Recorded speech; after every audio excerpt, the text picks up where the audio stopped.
This time on Roadkill, we're back at DirtFish with the best and worst cars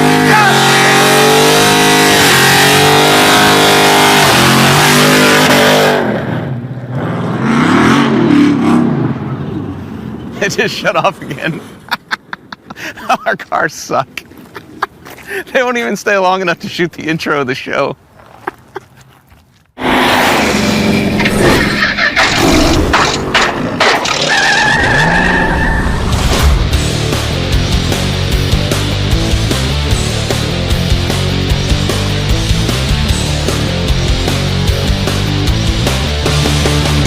Look, there's a drone in the tree.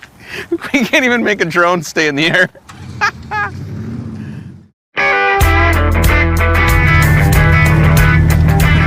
We made it. This is exciting. Look at all the gravel. That's what makes this place genius, is the gravel. The real question is, why do I want to do this to my car? Because DirtFish! Oh! Yeah! Ah! Sorry about your car. Yup. This is the episode that you have been asking for ever since we came to this rally school with the General Mayhem. In the last episode of Roadkill, you saw us drive the Disgustang Junkyard Mach 1 1,300 miles from California to Washington so that we could come here to DirtFish, and it wasn't for nothing. Oh yeah! Whoa! You asked for it! You got it! We are back at DirtFish with all our best project cars! Look at that!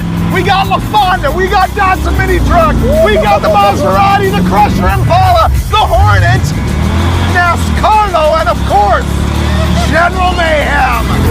Hey!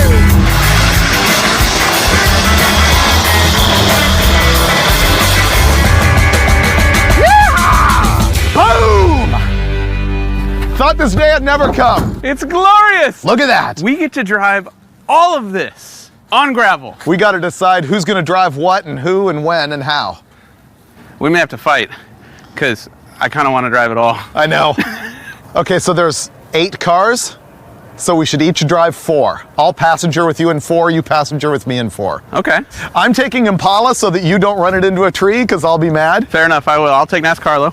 Oh, you nab Nascarlo. Okay, then I'll take Mazdaratti. I'll take Hornet.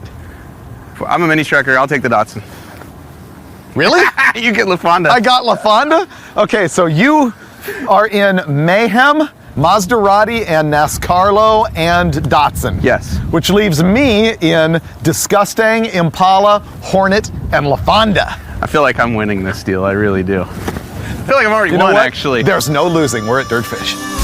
We have to figure out what we're gonna do for a course here. It's a little bit different than last time, and just for fun, we're gonna do it in the pilot truck.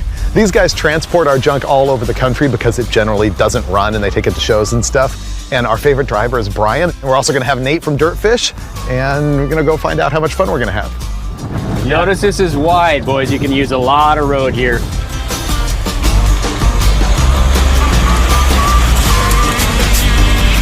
So very sharp left coming up here. Lots of mud. So right here, and then a big long left around these tires here. Then right, and then immediate left and cross the finish. There's your left, and there's your finish. And stop. Yep. You got that? Probably not. No. But even if we did, it wouldn't matter. Let the violence ensue. That's right. Good.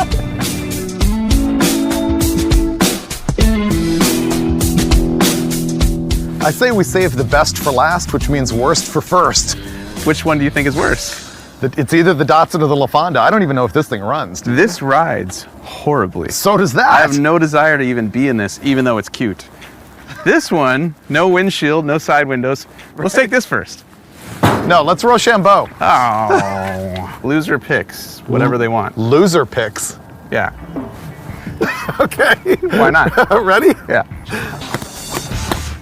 Okay. All right. What are you gonna do? We're going in this. I'm getting you wet. The very first thing that we're going to run is the vehicle that we presume to be the slowest, and that award goes to the Datsun mini truck. This is a 68 Datsun 1200 that we bought back in episode 58 when we also bought my 71 Roadrunner. The Datsun is basically a hodgepodge of booger welds. It's all chopped and sliced up. It's got a narrowed Chevy S10 front clip and a garbage homemade 4-link rear suspension. It's all on airbags. It's got a little Datsun pushrod 4-banger underneath the hood. It rides terrible. It's gutless. It has no windshield. And right now we're gonna find out how much fun it is at DirtFish. On 3. Okay. 1, 2, 3.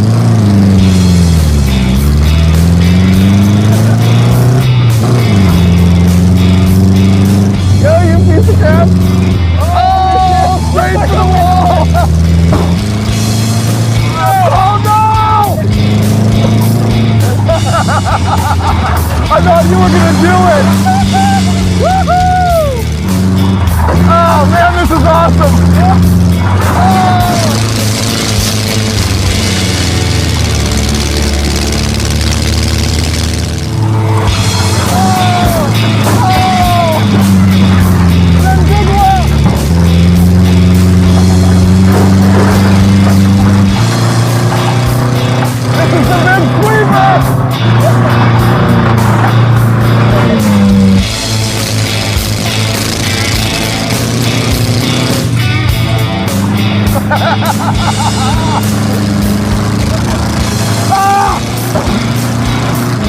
And then right up here.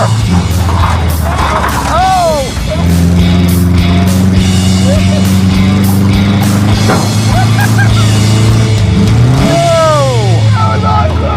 Whoa! 218.60. That was so cool.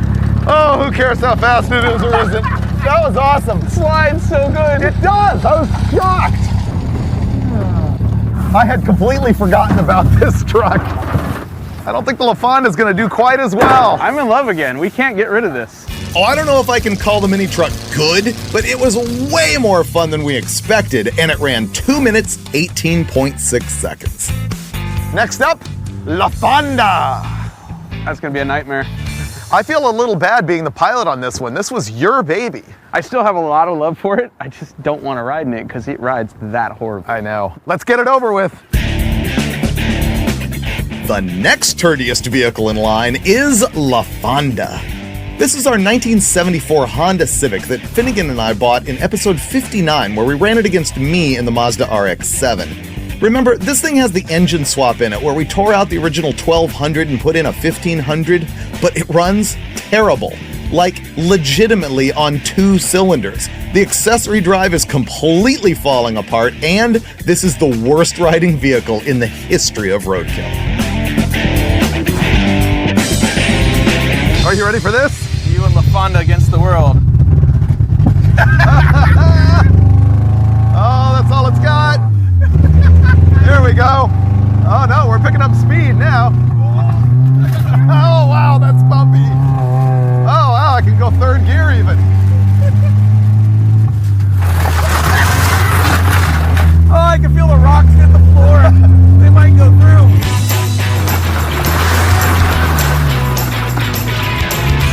You actually have to shift it because it's so gutless. No, this is not sounding solid. That is though. Oh yeah, it came up on the cam.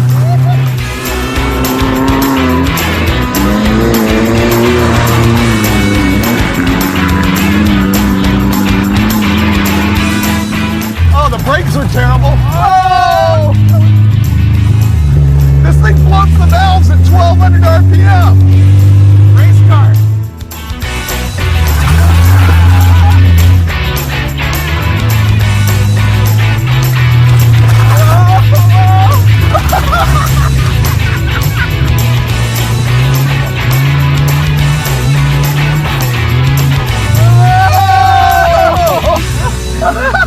I didn't hit the wall.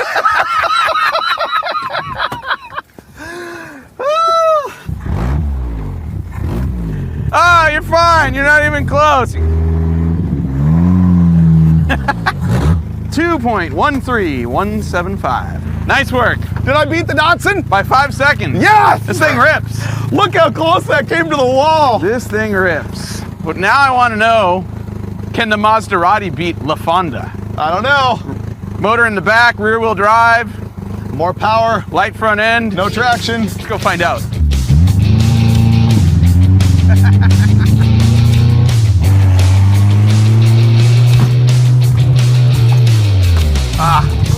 My door handle came off. You can go this way.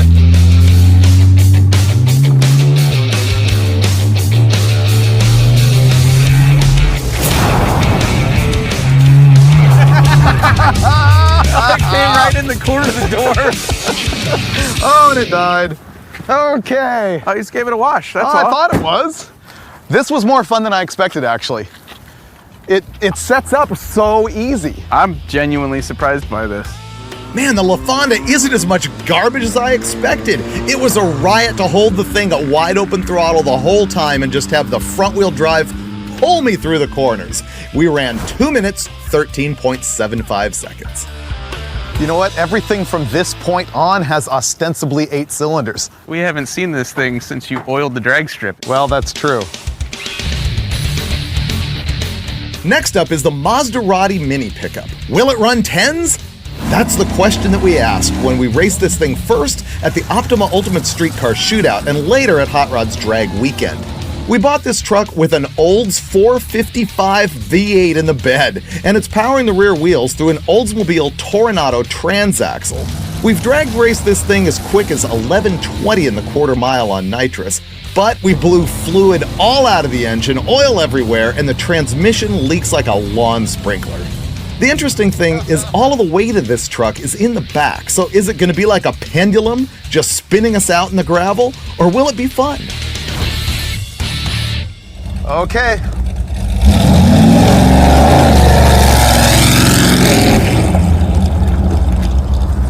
Come on, baby. Oh, little tail happy. Oh! That almost hurt. I was waiting for that one. Okay, here comes your right-hander.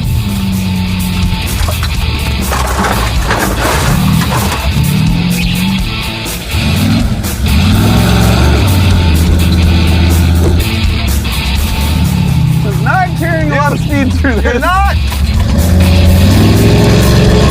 Okay, left through the trees. And then up here is the big right-hand sweeper.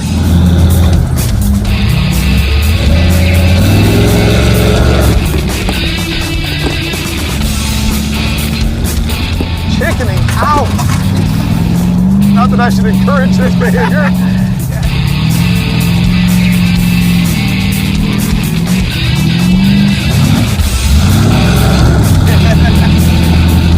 Come on, that was a hell of a save.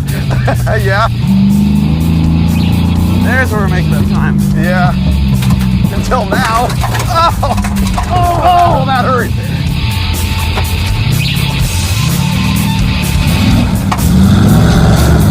Boom! Oh!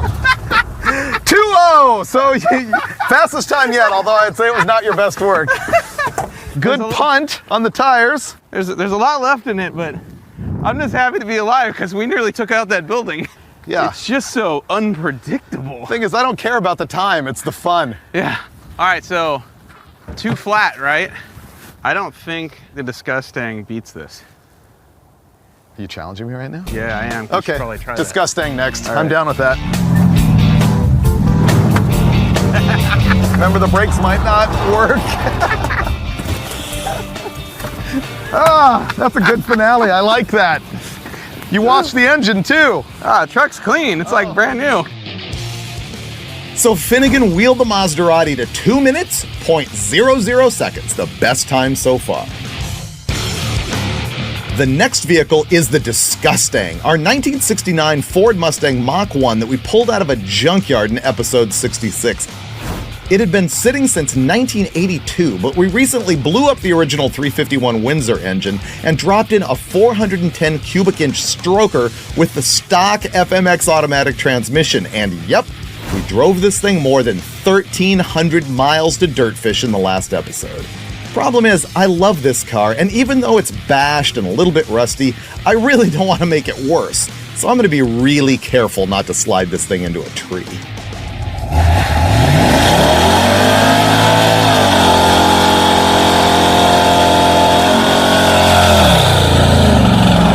You're confident, aren't you? That was pretty good. You are confident. There's smoke in here. Oh, the steering is jacked up. That's what it is, sure. It is. You try it. Oh, that's offensive. You want to start over?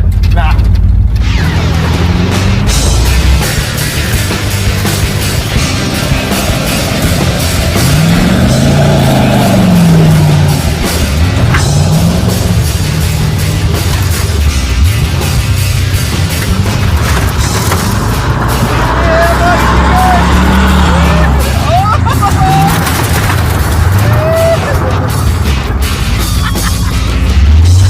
Remember, you got a lot of room here.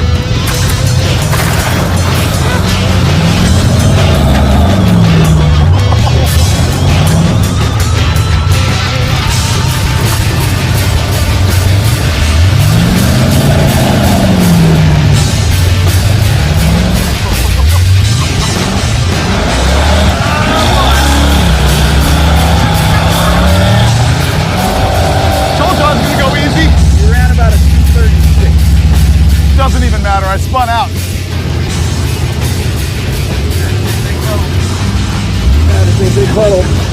Had to rinse it off. Mission accomplished.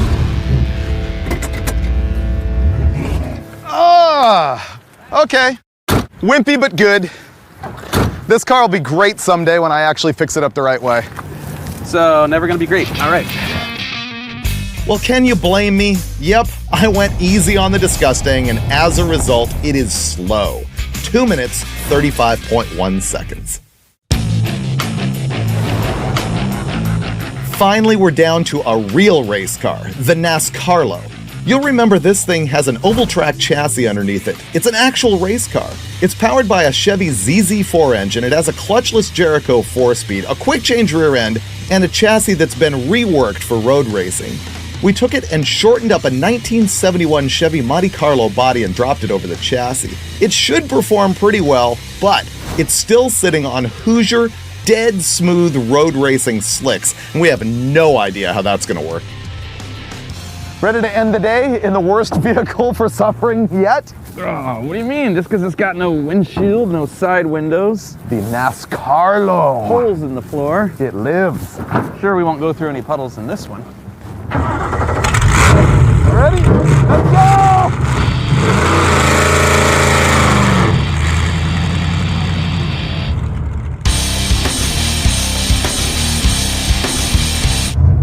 Three, two, one.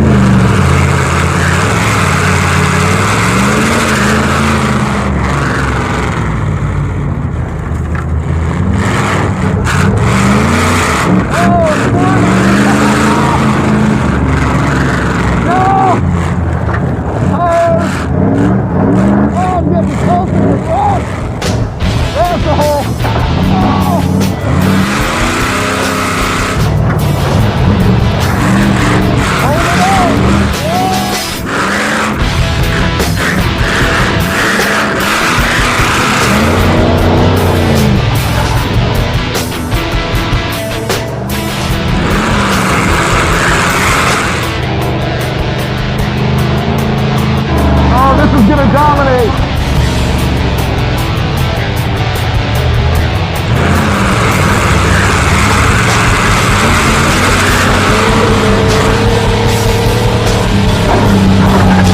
Oh yeah, Nascarlo wins.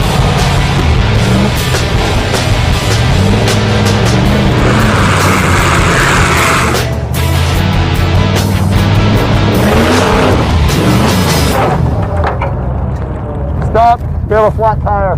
Oh, we do? Yeah. Wow, Mazdaratti is faster than this? Yeah, because you were smoother and slower. I ran over a tire out there somewhere. This is so much more fun than the rest of them. Yeah. Too bad the tire's flat. Too bad the Mazdaratti was faster. That's insane. Yeah. I think we're about to get rained out. We're going to have to come back tomorrow. Are we just gonna drive back on the flat? It's already ruined. Well, that was Nascarlo's greatest moment of all time, and yet it still failed. Or Mike did anyway. He ran into one of those tire barriers out on the track and it folded the sheet metal in, which cut the tire. But before that, it was the greatest thing that we've driven here yet. He was able to just like get in the groove and hang it out, smoother than any of the other vehicles, but still not faster than the Mazdaratti. We're gonna try and fix that tomorrow when we come back and race the Hornet, the Impala, and the General Mayhem.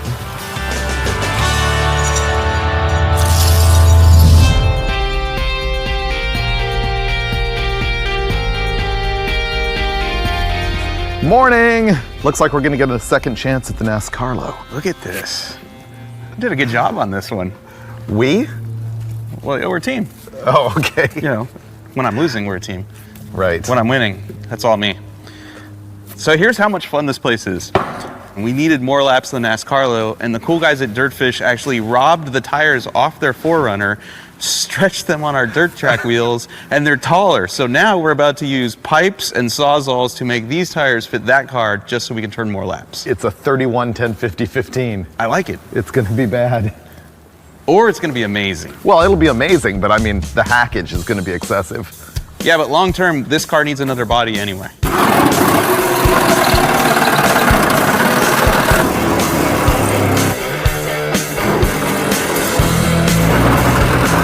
I enhanced that vehicle.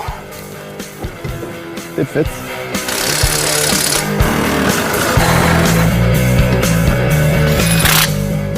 This is how they do it on all those car shows on television. Yeah. Give it the full Foose treatment. Not bad. Not good. Should I actually be trusting you with the driving right now? It's too late. Don't worry about it. Are you gonna be quicker this time or just more fun? I don't know. I'm gonna surprise you.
Oh yeah! Nice work. All right, what do you want to drive next? The Impala. Nice.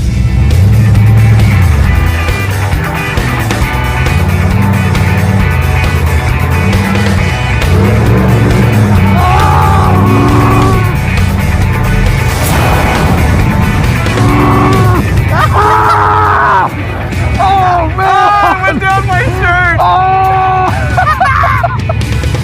I put my legs in the exact wrong place. All the water shot up my rain pants. I'm sitting in a fish tank now. Oh, I'm soaked to the balls. Rain pants did nothing. The water came jetting up directly up the rain pants into my shorts. Oh, man. I have no idea why I agreed to that. I let Finnegan have extra laps in the Nascarlo, and what does he do? He puddles me, completely soaking me all the way to the shorts. I'm changing clothes. I got to take Freiburger fishing. But it's more like swimming, but either way, I had fun. And the Nascarlo beat the Maserati. Well, we got two different runs out of the Nascarlo. In the first one, Finnegan completely destroyed one of the tires, cutting it on the sheet metal, and that was 2 minutes, 1.66 seconds. But then the guys at DirtFish gave us some all-terrains. We slapped them under the car, and Finnegan scored our first time under 2 minutes, the quickest time yet, 1 minute, 59.54 seconds.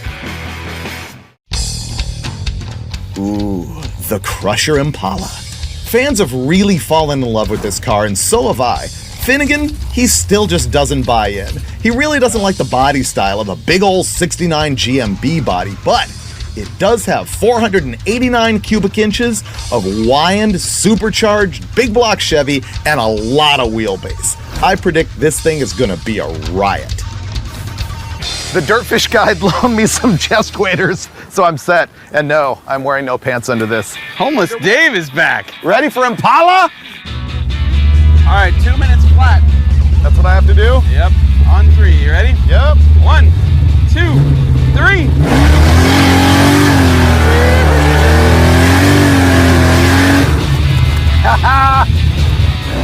Yeah, there you go. See, this thing's got so much weight, it actually accelerates. I know.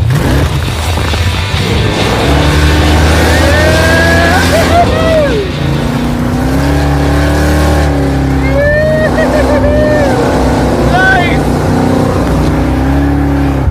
That was pretty good. That may have been your best drift ever on Roadkill. That was pretty fun.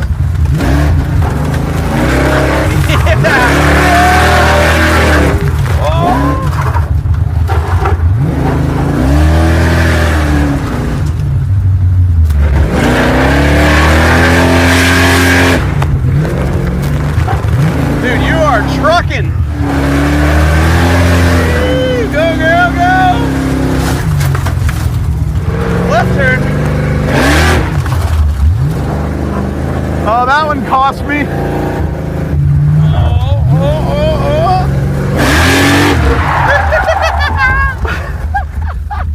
208. And this thing is the bomb. You rode that whale around every corner here. Beautiful.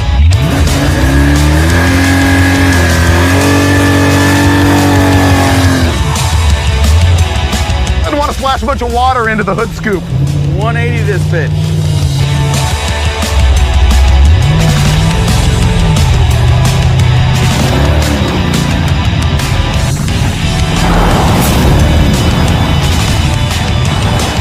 And boom. So I guess the deal with the Impala is it's not running as good as it should be, which I don't understand since Dulcich and I just tuned it up. And it has that slow steering, but man, is it fun. I'm thinking that the weight and the wheelbase of this thing just makes it pretty easy to hang. The Impala runs through at a somewhat pathetic 2 minutes, 8.0 seconds, but the time really doesn't matter because the fun factor on this car is huge. I've never really liked this car before. I know. It's just a horrible body style. Yeah. I feel like normal circumstances, I feel like I'm going to church with my grandfather in this thing. Not today. Not today. Totally redeemed itself. That was awesome. And now we're down to the good stuff, the Hornet and then the Mayhem. So I'm gonna have to drive twice in a row because Hornet's mine, Mayhem's yours. Yeah, I think, it's only fair that the champ goes last. Exactly. So helmets, because that has a roll cage. Exactamundo. I care. Now we're down to our other actual race car, a 1973 Hornet known as the Captain America Hornet. That's because I was gonna paint it red, white, and blue, but I haven't gotten around to it yet. But this thing is fully set up for Baja racing. It's all stock concept suspension, but heavily modified and lifted. It's got mud meats on the thing, a full roll cage, 360 cubic inches of genuine AMC V8, a Mopar torque flight transmission, and a spool in the back. I blasted this thing around at a rallycross in episode 71 of Roadkill, and I guarantee it's gonna be tons of fun here at DirtFish. This thing is gonna shred. It all rests on your shoulders. Yep.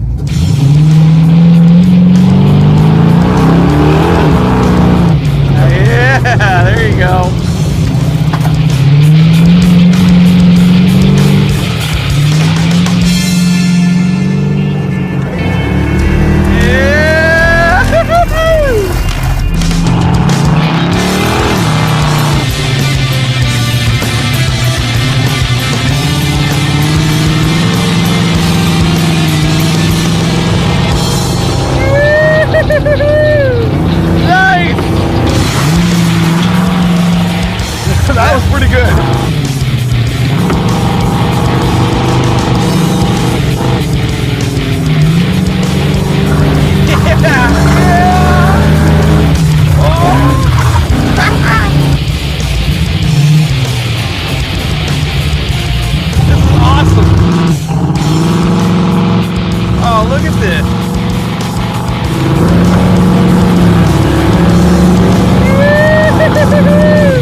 close. Real close. I'd say it's a tie. Dead tie. Look at all the smoke. Are we on fire? Probably.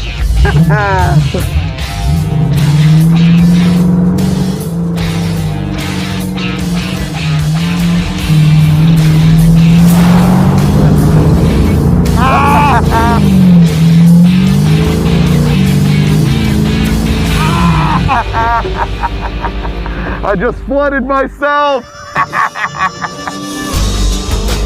So the result with the Hornet is kind of the same as when I ran it at the Rallycross, which is that it's really fun to slide sideways, but that means it's not that fast. It's still the second quickest so far though, at 2 minutes, 0.32 seconds. Not a bad vehicle. Tied to Mazdaratti, 2 flat.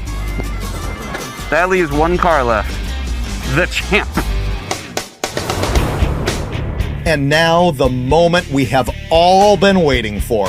The grand champion of DirtFish, the General Mayhem 1968 Dodge Charger. Now this is the only car we have that has run here at DirtFish before. Back in episode 32, when it still had a 440 V8 in it, we ran it with a broken transmission and only 2 forward gears, but we had one of the most fun days ever shooting Roadkill. And that's the reason for this entire episode. We knew we had to come back and run the General Mayhem again with its new 707 horsepower Hellcat Hemi. The problem is, the tires on the back of this thing are understandably 100% bald from burnouts and drag racing. This thing runs 1060s in the quarter mile, and now we're gonna find out if it still has what it takes to be a champion here at DirtFish. It's all on you. No pressure. I don't have a lot of faith in this car. Not with the bald Mickey Thompsons you've provided me with. And the now 700 horsepower. Yeah, 3 times the horsepower it had the last time we were here, and half the traction. Uh-huh. And no sway bars anymore, all drag race suspension. It's just completely wrong. Little to no brakes. There's nothing right about it. That means it's gonna be fun. You're gonna make it happen.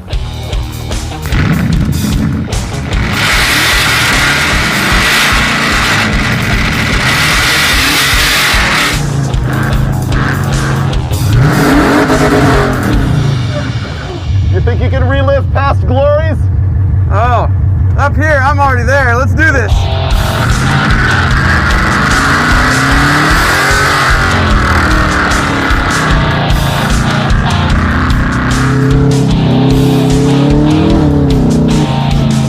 It just shut off. It died? Yep. This may not happen today. Key fob not detected. Yeah, it doesn't even know it's here. Shut it off. No, it's on now. Try again. I guess start over. Just shut off again. What if the battery's dead in this thing? Okay, now hit unlock. Unlock. Yeah, it doesn't think the key's here. Right. This marriage is not going well. No. New technology in an old car, it's definitely rejecting the organ. This time on Roadkill, Mazdaratti wins! Dead. Newfangled electronics, not happy in the weather or something. General Mayhem's not happening though. It's weird, it runs fine until you try and go around a corner and then it dies. We don't know if maybe it's a fuel pickup. We don't know if it's something with the leftover stability controls from the original car. Dunno, but it's not winning. Okay, so the deal is General Mayhem for some reason won't go around corners without dying, so we're gonna take it a quarter at a time and have as much fun as we can. Are you ready?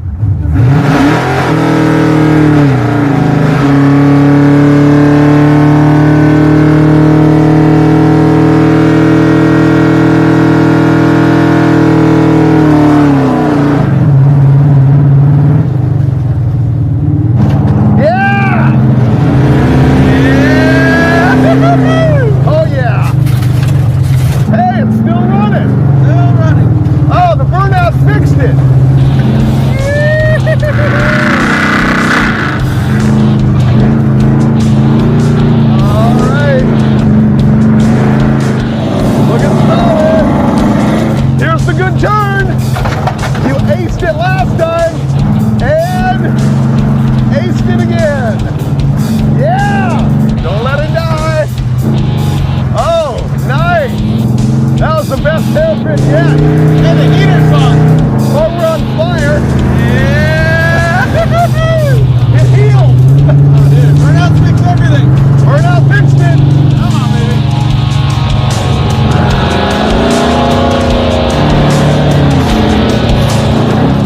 Looking good.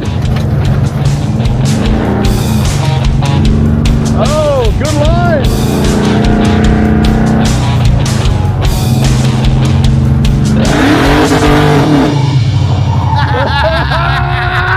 Yeah! Woohoo! Mayhem lives! Burnout fixed it! I don't even care if it won. 205.65. It's pretty far down the pack, but man, that was like the absolute lows if this isn't gonna happen, to victory almost as great as last time we were here. Man, that was good. I need a beer. General Mayhem at DirtFish. Done. Well, in the end, the General Mayhem doesn't cut it. It runs 2 minutes, 5.65 seconds for 4th place, not good enough to beat our overall champion, the Nascarlo. Man, I can't even believe that this is our life, because DirtFish is the greatest day ever. We came up here to do a shootout with all of these project cars, but really that wasn't the point. The Nascarlo might have won, but every one of these cars is important to us for one reason or another, and the new reason is that they all conquered DirtFish sideways and throwing gravel. We just have the best time at work, which is really what Roadkill is all about. Like we said in the very first episode, this is Roadkill, where we have fun with cars and you point and laugh.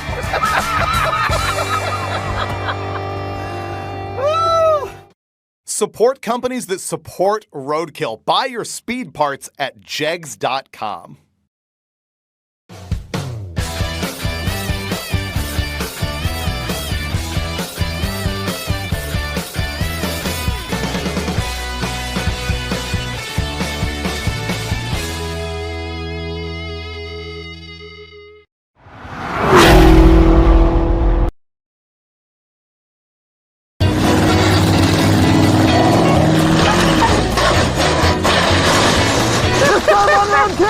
They're driving on 2 wheels!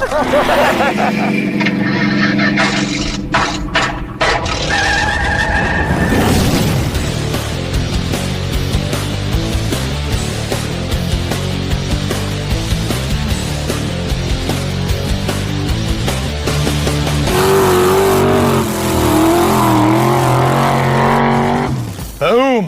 Look at it. That card is back. And it's rusty. I kind of like it rusty. Didn't think I was going to, but it has sort of a panache. When you perform this well in a variety of events, you can look however you want. That's true. I'm surprised how many people have actually knocked off the vet cart idea. I've seen at least a dozen of these. All of them are better than this one. They are. But we need to do something magical this time. And we're gonna. We're gonna drive this thing on 2 wheels. And not the rear 2 wheels like Stubby Bob. Those 2 wheels over there. Yes. We're learning to drive the vet cart on 2 wheels, proving that it is the ultimate all-around do-everything activity vehicle, yeah? It's the Swiss Army knife of hot rods, it really is. The only problem is we haven't driven this thing since maybe a zip tie drags when the EFI got put on it more than a year ago. And so we're gonna go give it a test drive, figure out what needs to happen, and then throw some safety junk at it and hit the road, yeah? Here's a good visual of how long it's sat. Huh. That's where the harness has been resting this whole time. The seat is completely faded, but everywhere the harness was sitting, Got tan lines. perfectly dark. Bikini lines on the vet cart. I haven't been in this thing in a long time. I think you drove it at the last zip tie drags. It's actually a shame to ever put a roof on this, because this is really easy to get into. Yeah. I don't want to fall out of it though. Run. Not bad. Not bad at all. Ready? Yes.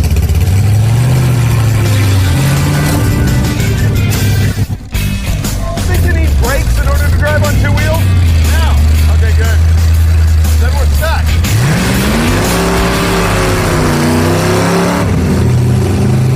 It's actually not bad. That's great. I thought we would have more problems.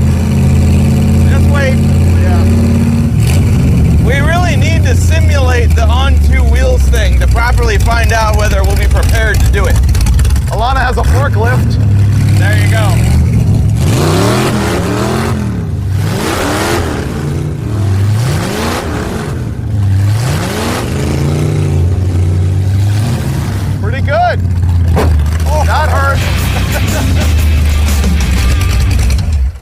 fast. It's way better than we remembered.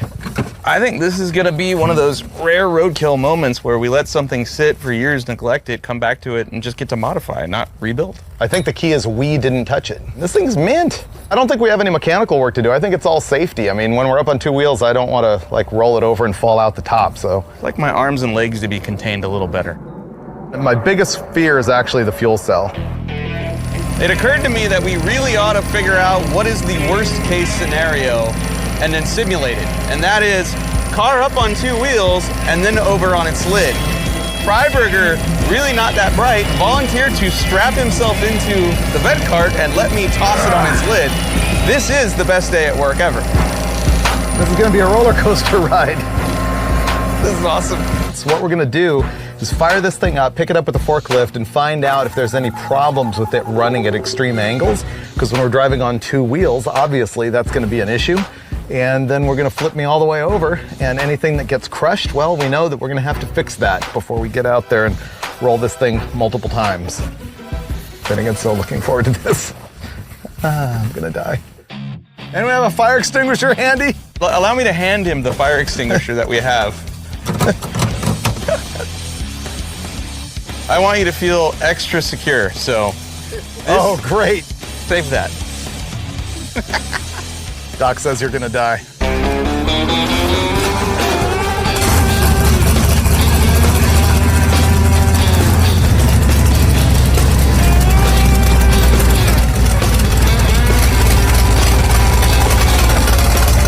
Hold on. This is nowhere near enough angle.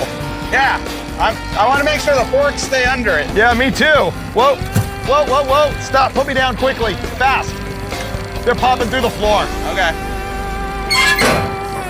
There we go. They broke the floor. Oh, it is fiberglass. Yeah, if this slips and the car falls, the fork will jab directly through me. That's an issue, right? Yeah. Okay. Just want to make sure we're on the same page.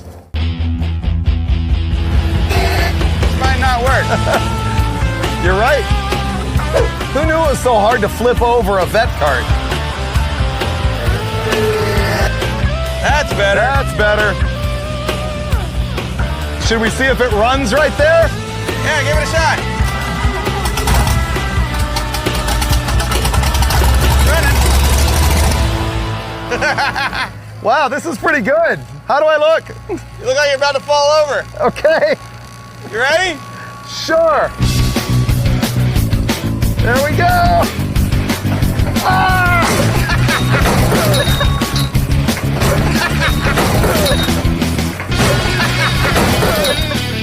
That hurt. Holy crap. You all right?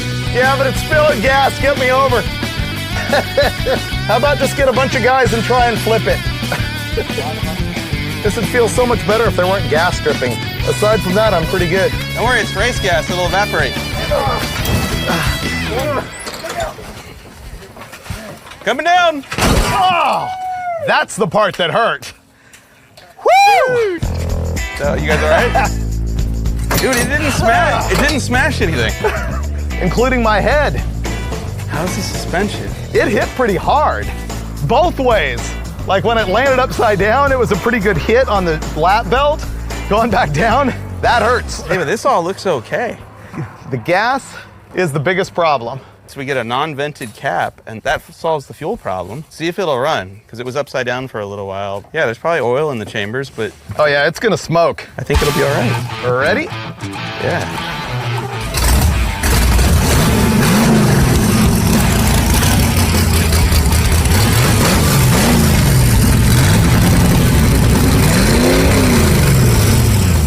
I think it's specifically designed for this. It kind of seems that way. I don't Yeah. think you need any bars up top, and you didn't seem like you had a problem keeping your arms in. No, I mean, I had the steering wheel to grab. When it goes over, it lands hard. When we are moving, it's gonna be worse. We should get some padding for everything, just because. And we should wear our suits and helmets and stuff. That's, you think? I don't want to die. I guess we Yeah. should. Burning is probably not advisable. Yeah, the burning was the most stressful part of that. The rest of it I was pretty good with. You handled it really well. I swear. Thank you. Yeah, it was good. Believe it or not, this time we're worried about safety with the vet cart. Because death. For example, we're going to take some sheet metal panels and put them all around the outside of the cage to keep our arms and legs inside. This is actually going to go pretty fast. We're going to change the window nets a little bit because they're on the wrong side of the roll cage tubing and they'll get ground off on the track when we roll. There was a stain there. Stain's gone now. And we're going to move the fuel pump so that it doesn't grind the ground, start some sparks, and catch on fire. Okay. The deal is this is a firewall between the front and rear seats. Does it make you feel safe? The firewall, I like it. It's good intentions. It's not exactly sealing us completely from the bomb behind us. What, all in here and everything? Yeah, the part by my head, you know. So you want all this filled in? You know, it'd be kind of cool. Oh yeah. At the last second, I realized that the vet cart was not going to drive up on two wheels with the lame limited split rear end in it because it was so loose that it would send all the power to the tire that's up in the air. There we go. The so-called bat wing is out. Instead, I'm going to get in here with a welder and zap the spider gears to the case, weld it all up so the rear end is completely locked. And at that point, two-wheeling will be no problem. Those are OSHA flip-flops. Well, we welded up the differential and we got the whole thing almost bolted back together. I think we're just a few minutes away. Next up, we're going to bolt on our off-road tires and we're ready to hit the road in this pile.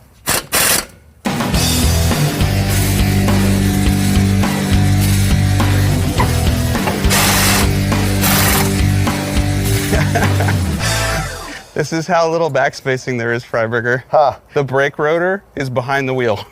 Yeah, I thought that might happen. Let me see. It's amazing. Oh, wow. That's terrible. No, it's fantastic. It looks like a Baja bug. I know, it's great. It does look like a 70s dune buggy now. It's cool. Let's put tires on and get out of here.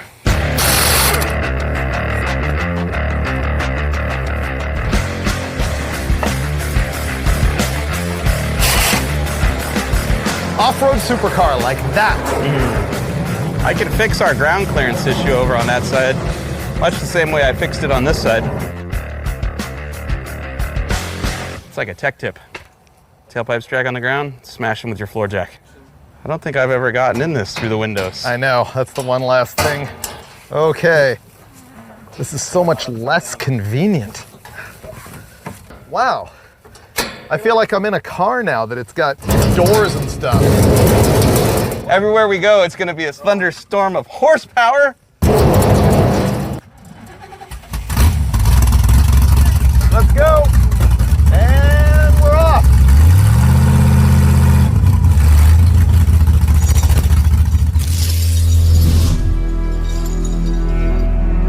I know what you're asking yourself.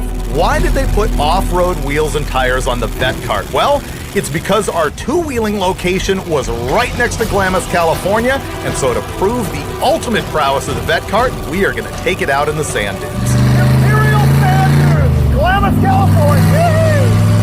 One hell of a playground. Look at that. I give us 100 yards. I want to climb everything here. And you're going to climb nothing here. I'm going to try.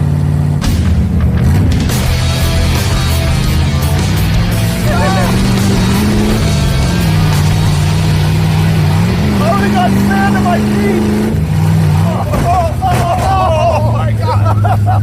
Oh, that was terrible. I think I broke my spleen. Oh, the fan belt fell off. Oh, we're not charging.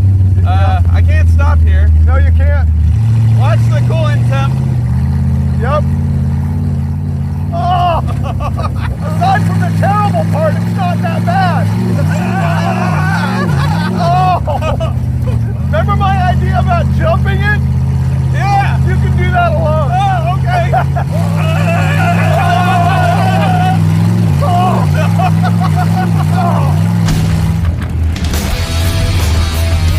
Okay. 240 degrees.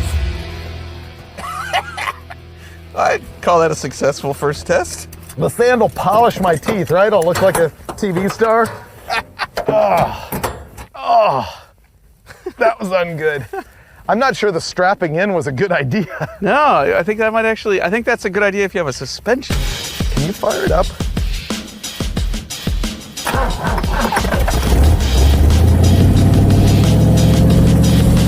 I don't understand. Okay. We lost electrical somewhere because it's the electric fan isn't working. So we turned off the road here in Glamis, stoked to see the sand, and as soon as we hit it with all four wheels, we just compressed our spines, like 10th level of hell pain. Then the car started overheating and we pulled off here. So we don't know what's going on with that. We're gonna try to assess whether the alternator is actually not working or whether our gauge just died the first time we went bang. Oh, well, the fan's not turned on.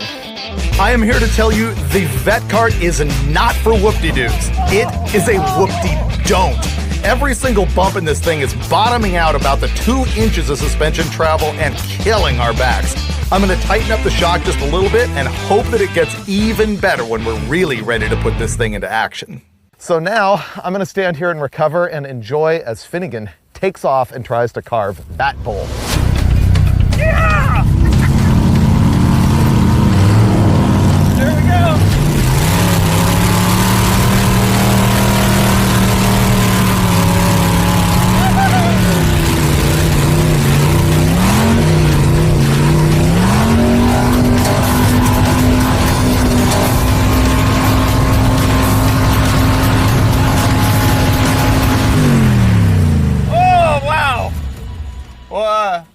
It was a lot of fun. It went uphill and then the throttle stuck wide open.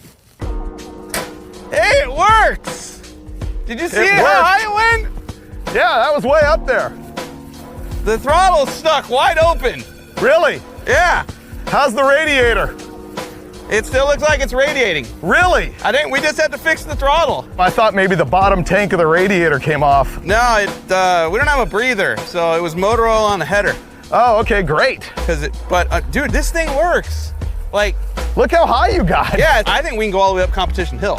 We just need to make it stop going wide open. Oh yeah, you should have seen it when you nosed in, sand everywhere. It's in the car. Yeah. Can you imagine what would happen to this engine in 30 seconds? I mean, it's probably already eaten. It's probably already eaten quite a bit. a lot of sand, I think. No? No, it's not bad. Do we not have a spring? There's no throttle return spring. None. Zero. Oh. And it's full of sand. That's what did it, is the sand. It's full of sand. Oh, we need carb cleaner and an outerwears for the air filter. But there's also no throttle return spring. That's gonna be an issue. The moment it ate sand is when the throttle stuck open. Yep. So this is new. I'm gonna be spraying penetrating oil in the EFI throttle body here to try and clean the sand out, because it's all we have.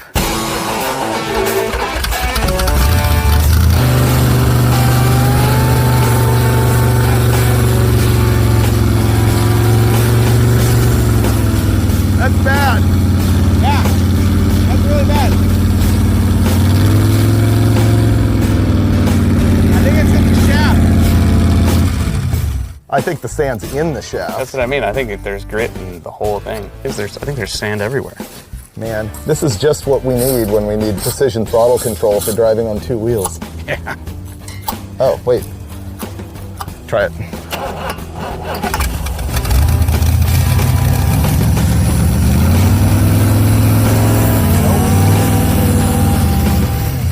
I can live with a 2,000 RPM idle, but I can't live with it not returning. Did you hose it in here?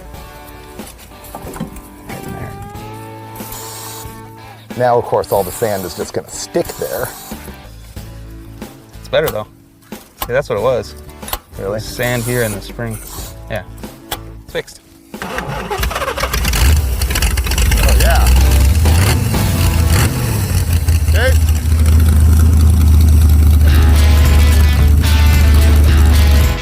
Finnegan did way better than I expected up there. He said that my tweak on the shock absorbers made the vet cart into magic. And I'm gonna go find out for myself right now as I attempt to get above his line.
doesn't taste good.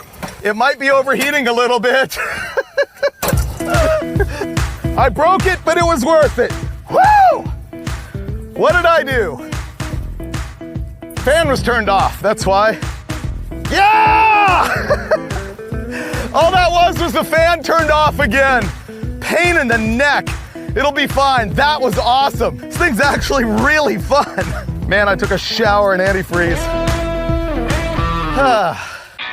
After we managed to cobble this junk back together, naturally Finnegan decided that he had to jump the thing, and I had no objection with that.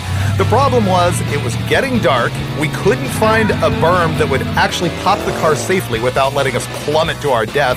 Not gonna do it. And good news is, the rear end is starting to make a whole bunch of nasty noise. So, we called it a day, headed on out, and blew up the radiator again. Because roadkill. I'm guessing we need an upper radiator hose. Always.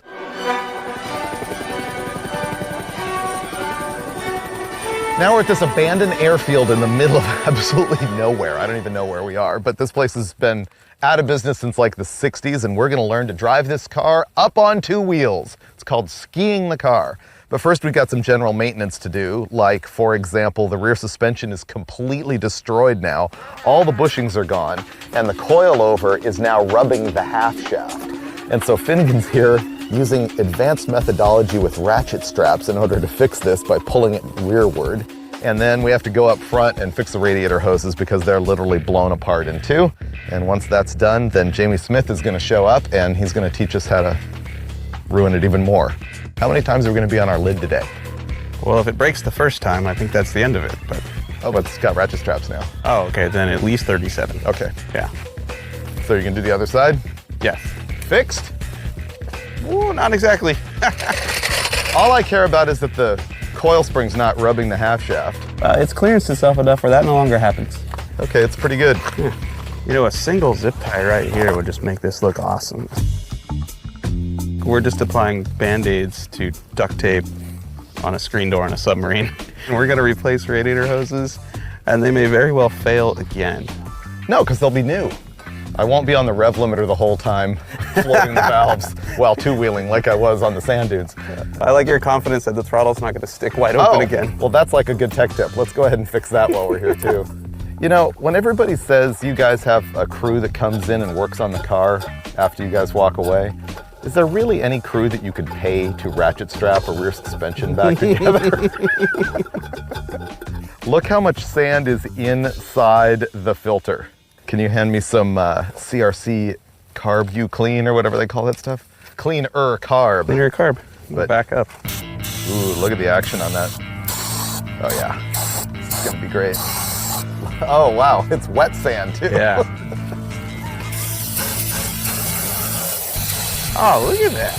It's virtually new on my side.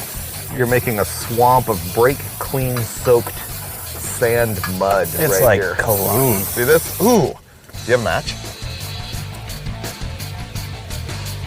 Oh, it's on It's fire. burning. Compelling. That's really good. Brake clean and sand, it's the new thing. Oh, I think it'll go all day. For some reason, it's just brought a peacefulness to the morning, hasn't it? Fire's mesmerizing. It's the part where we burn the car to the ground. Uh-huh. Do it again. You just lit the engine on fire, jackass. Yeah, Sherpa, extinguish it. No. There's fuel there. It's getting worse. That's funny. Oh, wow. Hopefully the EFI wiring harness didn't just burn. All right, well, that's it for this episode of That's it for this Roadkill. Hopefully this wiring harness isn't jacked. It's a little melty. Oh, it's fine. We're durability testing the marshmallow and the Phytech. We're idiots. Well, I don't know if we are idiots. Pretty sure I said not towards the motor. Fire it up. Uh-oh. This is not good. Did I burn through the harness? I smell fuel leaking or something. Go again. Oh, this is bad.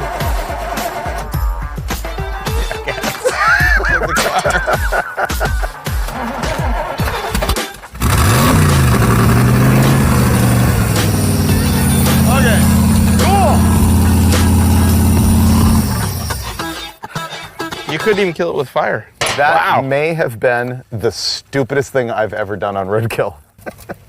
Oh, it's crispy. Remember how this is the safety-themed episode of Roadkill? We had a fire extinguisher and PA Alex to hand it to me in my moment of need. So don't call me irresponsible. Okay. All right, old hoses are off.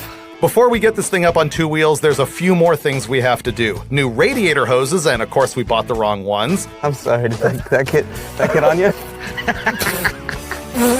And we need a throttle return spring, and I'm gonna take the windshield out so there's an extra escape path. Now the fun can begin. All the repairs are done. Now that the vet cart's in tip-top shape, we're ready to reveal it to Jamie Smith, a professional stuntman who actually agreed to teach us how to drive on two wheels.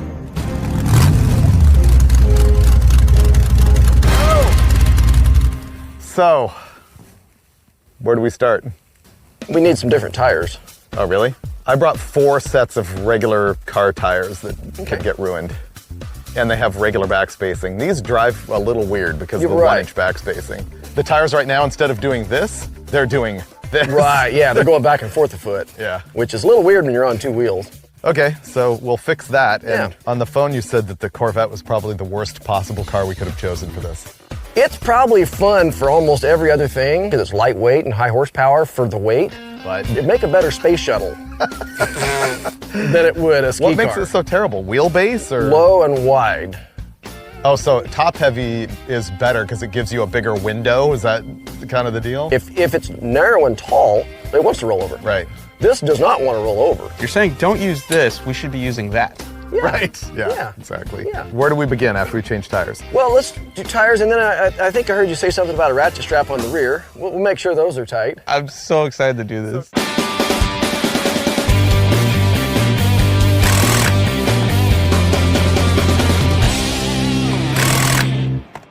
I thought Finnegan was taking the bullet going first until I realized I had to be the passenger first, which is way worse. However, I'm going to be on the low side of the car, so theoretically my pain's not as bad as his because he will be falling farther, whether he rolls it over or slams it down. Well, here we are. Finnegan and Freiberger's in the car, and Mike's about to dazzle us with his ability to drive that car off the ramp on 2 wheels. We've got the suspension enhanced with ratchet straps. We got the right tires on it. I got a ramp that'll work. I've skied a fair amount of cars in my career, and so I tried to give him all the best advice I could to make this successful. And he's a good driver, I think, anyway. So with what I've given him, I'm curious to see how it's going to go. So he's about to give it the first shot here. How we do this? I think it's in your hands. Yeah, but you're here. Where I go, you go. I know, that's my problem.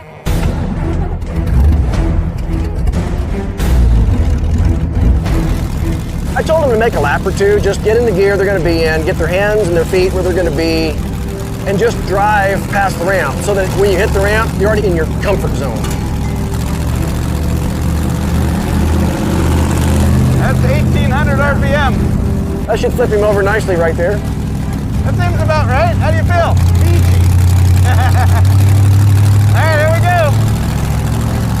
So we'll see. This may be the real one. I couldn't pick the worst car for this challenge, but hey, it might work.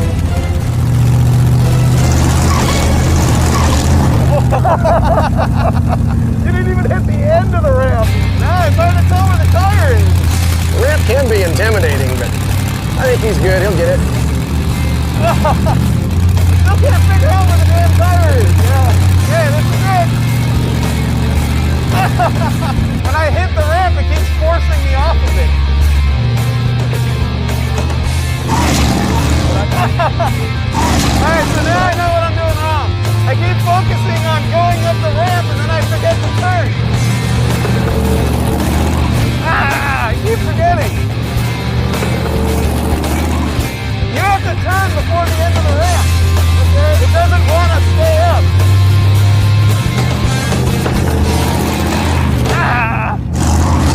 Damn, you have to get really aggressive. I'm looking forward to that.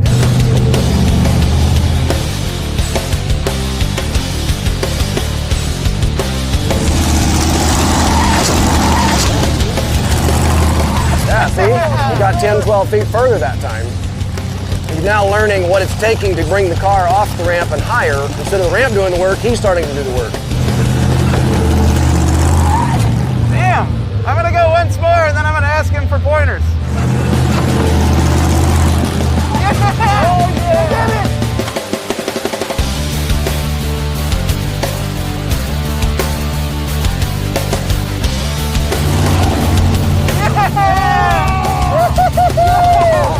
That was like 10 feet.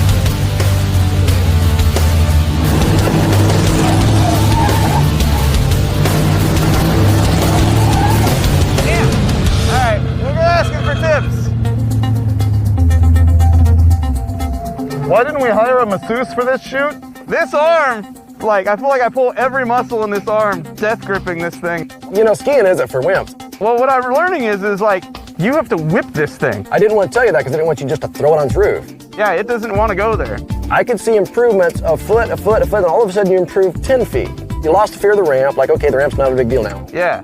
So give it the whip more. The last couple of times, I was like, I'm whipping it hard. The tires are slipping on the ramp. Then just add a little bit more speed so that you get a little more corkscrew out of the ramp. So just come in a little bit hotter and then just give that same input. Okay. Change one thing at a time. And I could see you're doing that. That's why I didn't stop you. Oh, dude, this is so much fun. You know why? Because we haven't flipped it on its roof yet.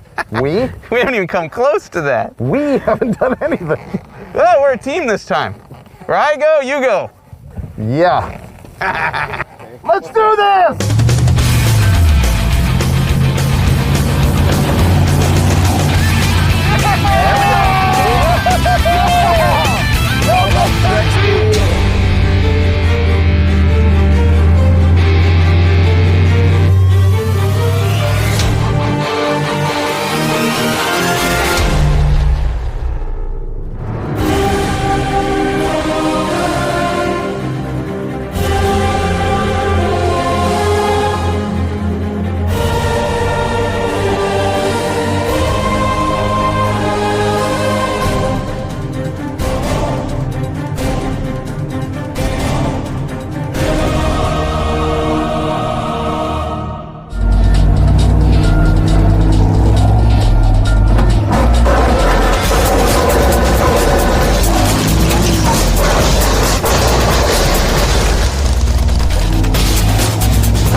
Well, that was pretty good.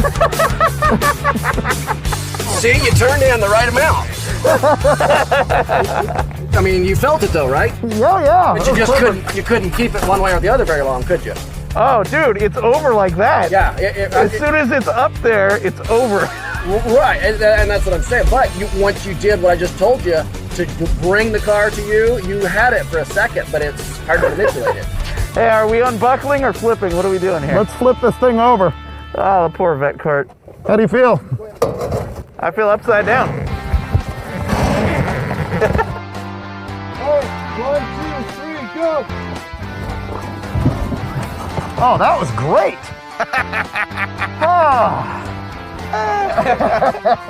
I'm so sore. My neck is definitely sore from all those landings. That was fun.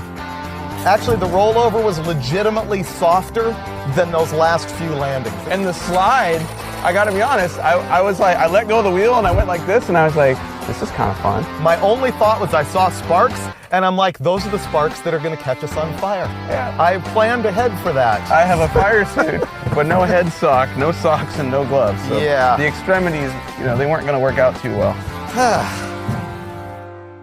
Vet cart concept is solid. It goes on-road, it goes off-road, it rides on its roof. Maybe it's not so good at driving on two wheels, or maybe I just suck that bad. I don't know.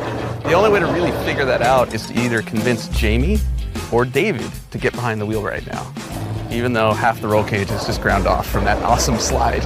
The tubing's no longer round. It's ground to a fine point. There's enough there, Freiberg. I think you can go again. I have news. Jamie and I went to the instant replay, and his professional analysis is basically this car can't be skied. You were good. You got the thing up to the point But the thing is, because the center of gravity of this is so low, it has to stand up so tall that the right-hand tire is almost flat to the ground. So when you steered right, it's so much on the sidewall that it caught, you can see the tire actually fold back at an angle, and it skids, and then it's so bad, it actually hopped off the ground, and that's why it went over. It was over fast. I mean, it was, it's up and then steer a little and the power flipped itself. So is the Vet Cart really the ultimate all-around performance vehicle? I'm gonna go ahead and go with no. In the sand dunes, it was fun, but pretty sub-average in truth. And you saw what happened when we tried to get it up on two wheels. But do you really blame the Vet Cart, or do you blame Finnegan? I'm gonna go with blame Roadkill, because failing is what we do. And I gotta say, the Vet Cart is a little worse for the wear. The front suspension is shattered. I'm telling you, when that tire folded under in the front, it took that rack and pinion and exploded it like a hand grenade. And the roll cage, it's got some areas that are ground down as thin as aluminum foil. But the good news, we did figure out how to get all the sand out of the floorboards. So that means the Vet Cart is now really only good for one thing: donuts and burnouts with no steering whatsoever.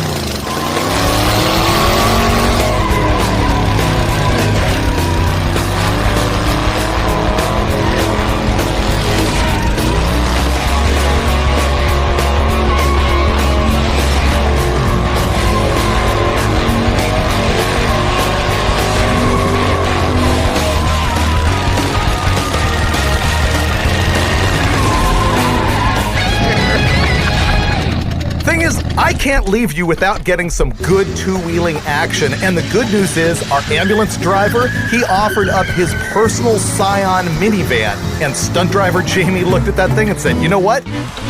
I can do this.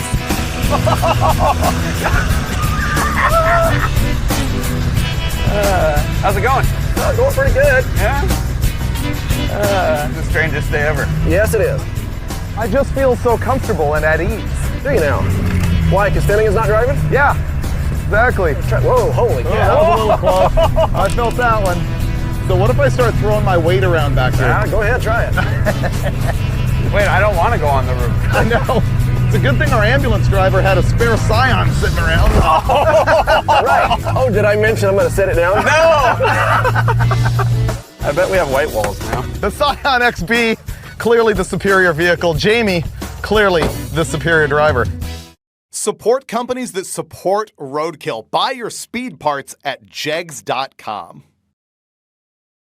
Go inside the motorhome. I feel like alcohol would help here. Hit your coach. Slow my reactions down. I feel like this is the one motorsport in life where you don't want all your senses working at 100%.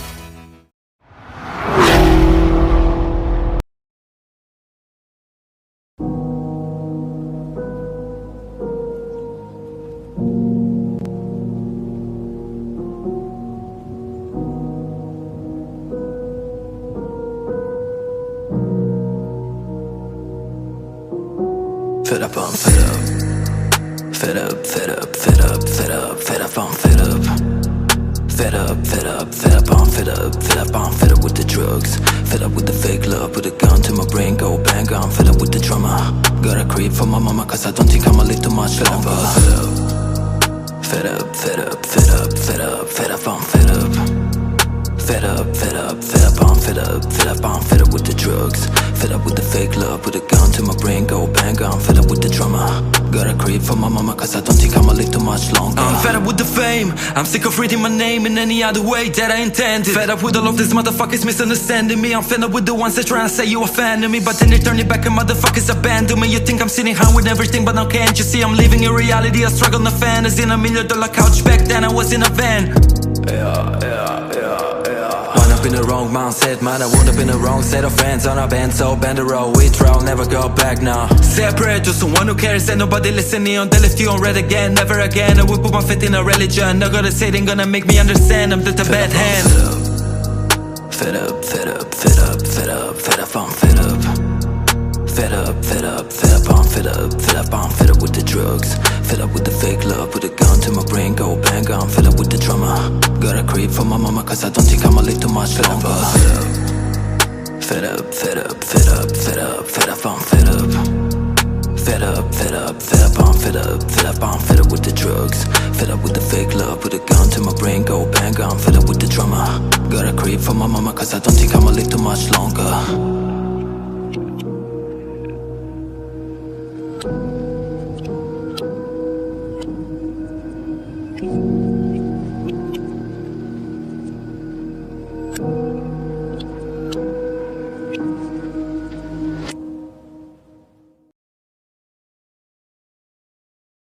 This time on Roadkill, Dave picks the wrong vehicle to fail at drag racing in front of a lot of people.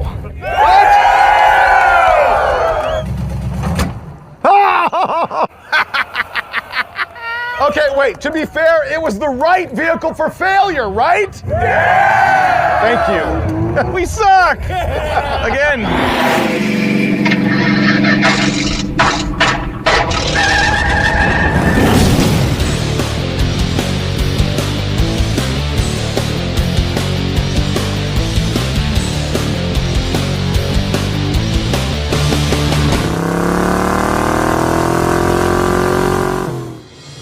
Here's what's gonna happen. The same concept as the Roadkill vet cart applied to drag racing. Cut off all of the ugly and go as fast as we can for cheap. Let's go back to the early 1950s and the beginnings of drag racing. Back then, guys would take, a Model A or a 40 Ford or something like that, and they'd remove the body and they'd run nothing but an engine and frame rails. Have you ever heard a dragster referred to as a rail? That's why, because they were nothing but frame rails, and that's what this is gonna be. So, Finnegan's gonna show up in a couple of days. I'm gonna get started on this thing now. I've got help from Lucky Costa from Hot Rod Garage. What the heck? Steve Dulcich from Roadkill Garage. Man, this looks pretty good. I'm sure you'll see shop manager Kalen around in the background, and you're gonna see a bunch of other Roadkill cars because we're getting ready for the Zip Tie Drags, which is a Roadkill event in Tucson. We've got all these cars to get ready in addition to building this. And yep, when we're done, we're gonna drive it all the way from LA to Arizona.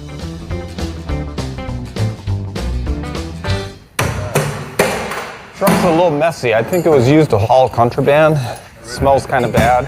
I think what I'm gonna do is once we get the rack off of it, we're gonna weigh the truck so we know exactly how much we took off. Whoa, don't dent the roof, dude. Any guesses? I'm gonna say 5,300. I'm gonna go with 62. That much, really? 5850. Wasn't the rule as close as you can get without going over? Yeah, so I win. 5850.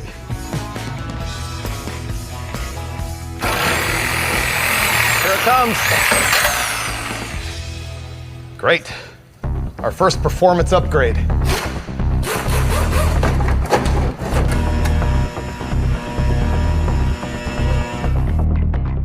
We're gonna be able to buzz all this stuff off like crazy. We can get rid of all those exhaust hangers, and this is useless. Let's get the plasma. Have you used the ESOP plasma cutter yet? I have not.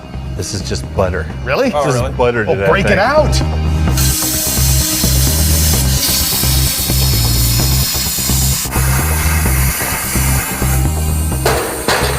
All righty.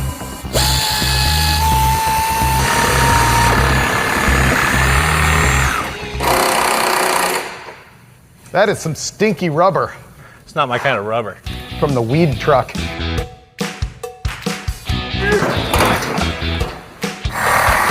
comes. There you go. Look at that.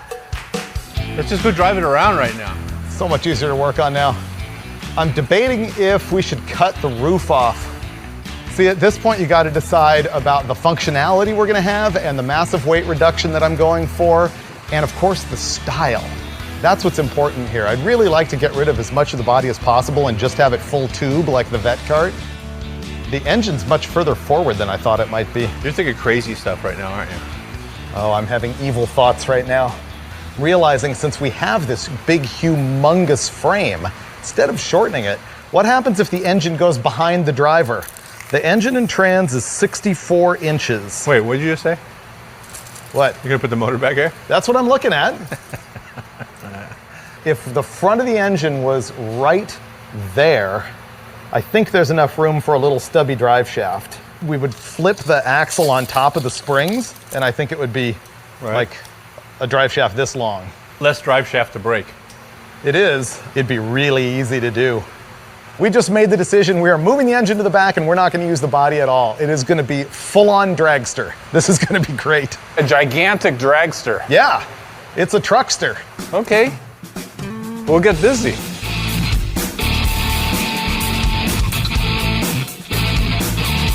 I think it's a great idea. I love the idea, mid-engine. We're going to end up putting the axle on top of the leaf springs to lower the back of this thing radically. We're also going to have to notch the frame a little bit for that, and it's not going to take these shocks. So I'm just taking stuff apart. I've gone through the frame and just removing everything we don't need. I'm gonna have to get the drive shaft out of here so we can lift the engine out of position. And then Dave can have the rear end free to flip it on the springs. We got as far as we could in the back with the axle on top of the leaf springs. We need a saddle kit that'll be here tomorrow. So now we're gonna move to pulling the engine out. I really wanted to get an LS powered truck for this project, but I couldn't find one that was affordable. And the reason is those LSs have gotten so popular that the prices have actually come down on these 454 big blocks. This used to be the ultimate junkyard find, and now they're kind of not. But it still has killer power potential when we want to grow this thing in the future. We can put killer heads on it and stuff, make a bunch of power. But right now, we're gonna slam it in the back. I want to see how fast we can make this thing go for as cheap as possible. Look at that! We got plenty of drive shaft room, got plenty of driving room in here. Look at this. Yeah, we're gonna be like this. Oh man, plenty of leg room. Finnegan is gonna lose his mind when he sees this, but when he figures out that we're going mid-mounted on the engine, I think he's gonna approve and get over it immediately. I'm super stoked now. There was a point today when I was looking at the cab and wondering if this was really that great of an idea, but the fact that we stumbled into the crew cab, it was just available to us, gave us the room to do this, it's all win. Or it will be at some point later in the week.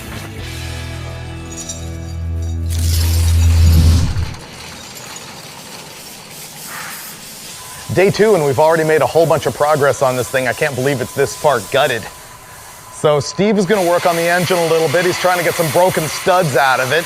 And over here, Lucky is working on just hacking all sorts of brackets off the frame that we don't need.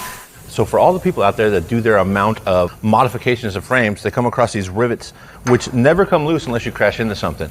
The key is a sharp tip on a air hammer. And you can still do it.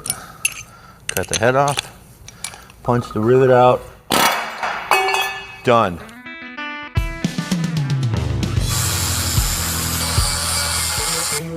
Well, we're about to put the new spring saddles on this thing for the flip kit.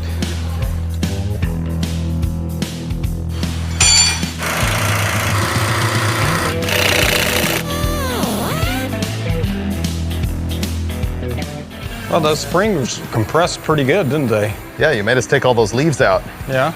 Now imagine all the weight on it. You can see we're gonna need a C-notch. Too soft. Now that we know roughly where this is gonna go, let's make our engine happen. Skateboard it up, man. Now that we have the rear end mocked up in there, we know about where the pinion is gonna be, and so we can take the engine and mock it where we want it to be and start building brackets. These are gonna go right in here, and then they will have a tube welded through them so that they don't crush when we tighten the bolt, and the tube will also act as a spacer to take up this space. Turns out the transmount's gonna be pretty easy. Straight across here, little flat piece going to the transmount, boom. Shakalaka. Yeah, what I'm gonna do is do a tab on the end and make it so that we weld the outside. Yep, perfect.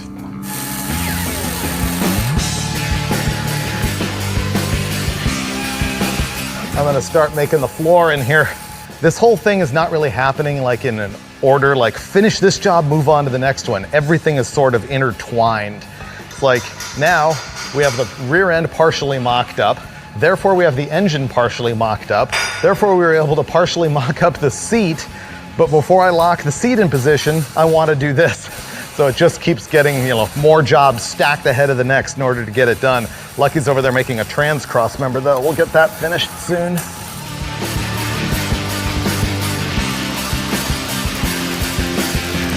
I've got a basic framework of the floor here, and I'm gonna cut some metal out of the hood to make the floor.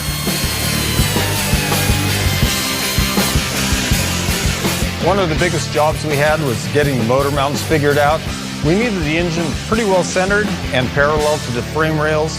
Freiberger is going to weld this in. Once this is in place, we're going to come in, put a little flag on the transmission crossmember we fabricated. That's going to catch the transmission mount in the back, and this thing is going to be in. The bee's knees. Oh, it's going to be great.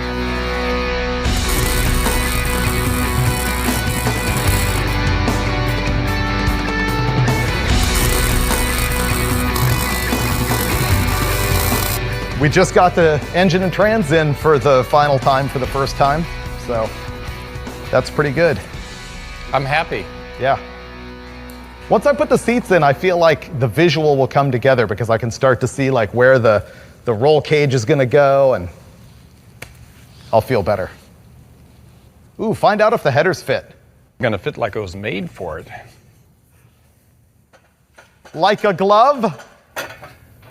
Man, they had this mid-engine placement in mind when they designed these. Look at that. Too bad it points directly at the trans cross member. No, that's all right. How about flipping them over just for fun?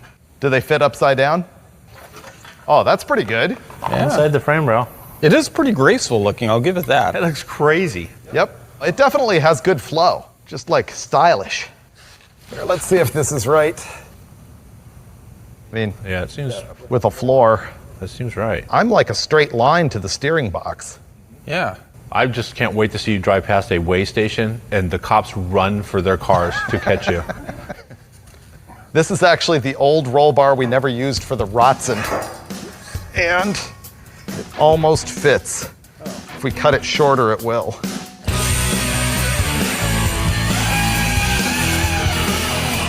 We're working on the roll cage here. Lucky brought his bender, and we're making a halo, which is going to represent the roof of the roll cage and give us a place to put the windshield. Yeah, you wouldn't want it any closer than that. I would go further forward because the other thing is we'd like to be able to get in and out of the top. Right.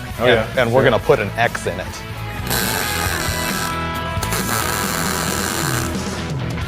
Okay, well, it's been a long day. We've gotten a whole lot done. We're still fiddling with roll cage tubing, but I think we're going to make this one down bar and then get out of here. We'll come back Monday, and Finnegan will be here to critique all our fabrication. That's going to be fantastic.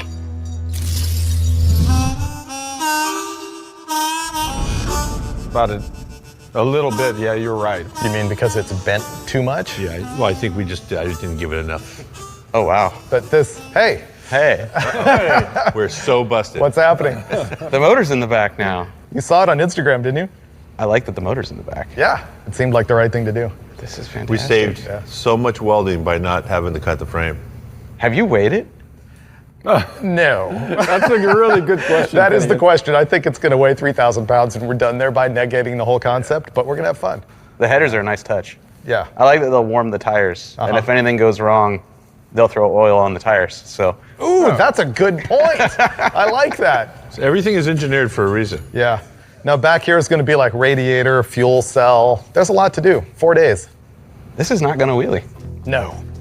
No. Kind of happy with that.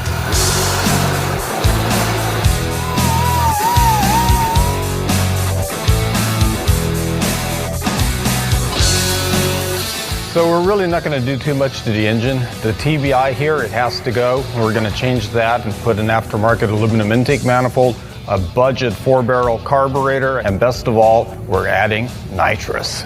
This manifold was actually designed way back in the 1970s, early 70s, but it's still a very, very good piece. Keep in mind, if you're running nitrous like we're going to run on this, you really want a single plane because it gives you better distribution when that spray bar is just blasting nitrous and fuel right here into the plenum. Right now we're going to have to divide and conquer. Dulcich is working on hopping up the engine. Mike is working on making our motor mounts more safe, and Lucky and I are going to bend up some roll cage tubing. So it's going to have to be all hands on deck doing all sorts of different things in a lot of chaos in order to get this thing done. We've got 4 days and then zip tie drags.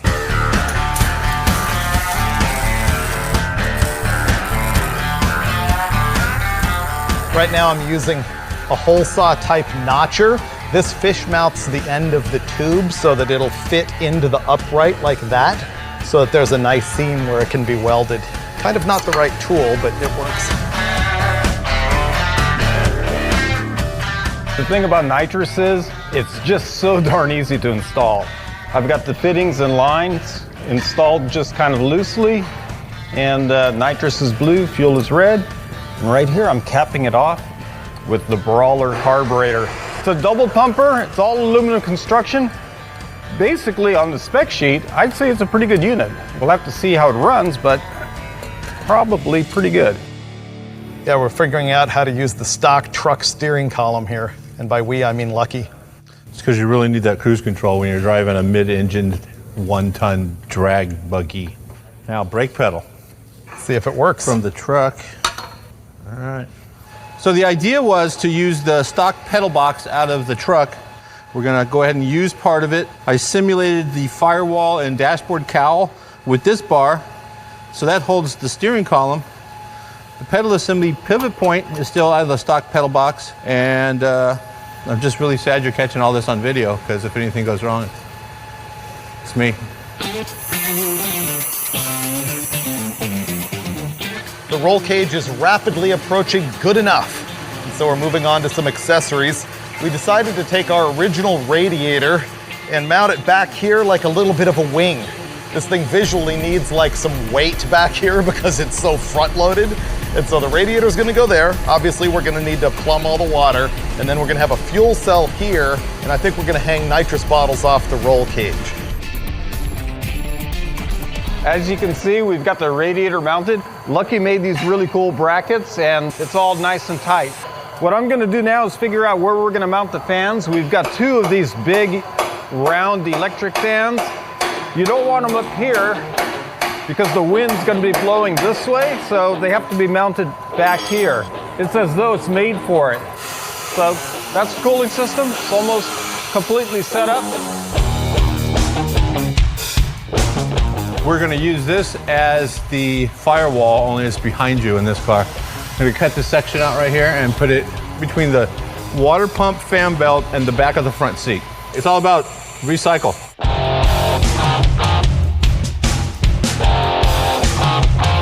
Here's a tech tip.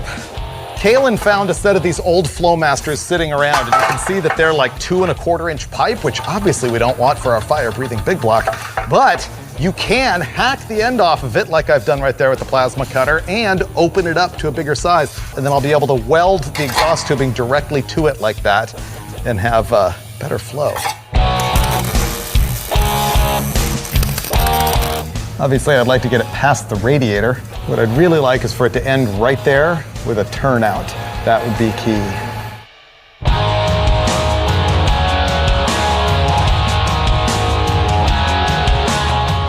Right now what we're gonna do is we're gonna take off the old rubber and put on the new giant drag slicks.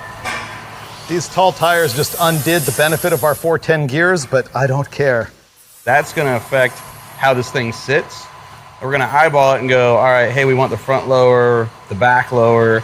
And when we do that, that's gonna dictate our pinion angle, which is then gonna dictate where we mount the back of the transmission, so. Like there. Now it could go in. There we go. Oh, it's like it's wheeling already. Whoa. You may want to put a couple leaves back in there. You think so? Yeah. Oh, wow. It's almost all the way to touching the frame. Yeah, It would be great not to have to C-notch it. we're gonna have to. Put a couple leaves in it, lower the front, call it good. Oh, wow. Those slicks really make the vehicle. Yeah. They need smaller front tires now. Yeah. Those are too big.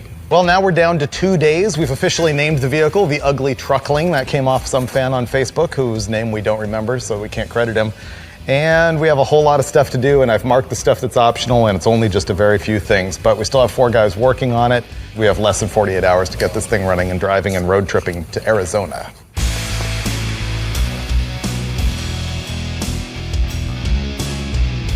So we've got the transmission finally buttoned in. We've got the cross member, the rear's mounted up, and I've taken this protractor.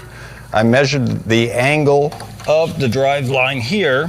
It's 3.5 degrees. There is going to be a relationship between the angle of the transmission and the pinion angle. Ideally, under operating conditions, if the tail shaft of the transmission is 3.5 degrees down, under load you'd want an equal and opposite angle at the pinion, 3.5 nose up. We are at 0.5 degree. 3.5 plus 0.5 degree, that's going to give me a total of 4 degrees pinion angle, which is pretty close. This is the Shin Killer 3000. Does two things here. Provides a surface for you to walk into, and it also mounts these highly illegal off-road lights that are going to double as our headlights. So the problem was we got this gauge kit and there was no way that the capillary tube for the temp sender was going to make it from the dash all the way back to the engine. So we're going to read it in the rearview mirror right here. Zip tied it in place perfectly. You can see them in the rearview mirror, which is a miracle we even have one. Part of Freiberger's plan for this truck was to lower it, and he did that by flipping the axle from beneath the leaf springs to on top of the leaf springs. And what that did was that decreased the distance between the axle tube and the frame rail. These are bound to run into each other.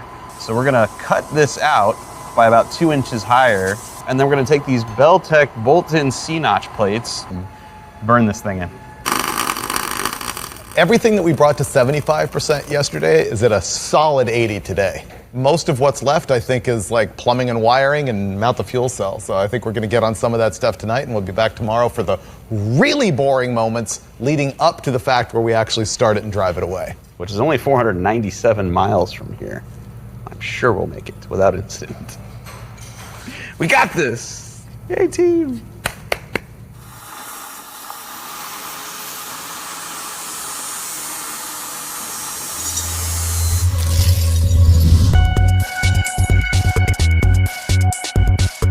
This is the last day of the build, and yesterday was really productive. Check this out, we got a lot done. Now has floors, which were built out of the hood of the truck.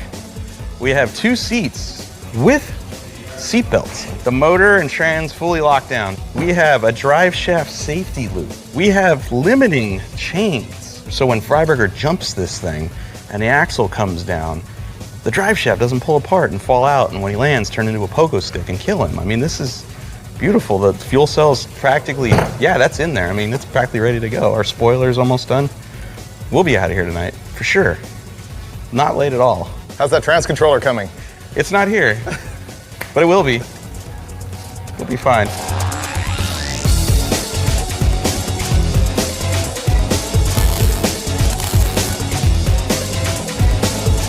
I'm buttoning up all the plumbing on the cooling system. Our 1.5 inch aluminized muffler pipe is what it is.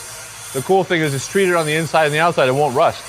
But I'm pretty sure the car's life expectancy is not quite as long as these pipes, so I like these. Crash ready magnetic lights. This your idea, Mike? Oh yeah, we'll use them on the next car too. Good idea. And it's for those people that are really indecisive about where they want the lights to go.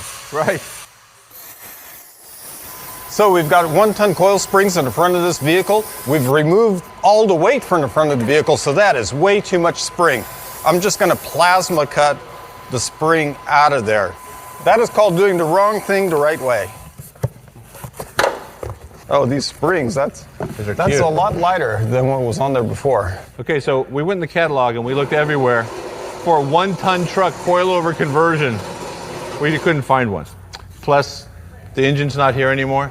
The cab's not here anymore. We needed a special spring rate. So we gave a call to RideTech, John over at RideTech, and told him what we were doing. And when he got done laughing, he then sent us these shocks. 250 spring rate on each side, was that right? Yes. 250 on each with a single adjustable shock. It's gonna do everything it needs to do and send this rocket down the track. So 15 hours from now, we're supposed to be about 40 miles from here, meeting I don't know how many Roadkill fans, so that we can all cruise together to Tucson. That's a tight window, it really is. We're at the point now where the list looks really short, but every time you get a job started, more stuff gets added to it because we're wiring and we're plumbing, and like I don't have the right fuel pressure regulator, and we don't have a throttle position sensor that we need for the transmission controller, and all this little stuff is just stacking up right now. We're making a zillion runs to the parts store.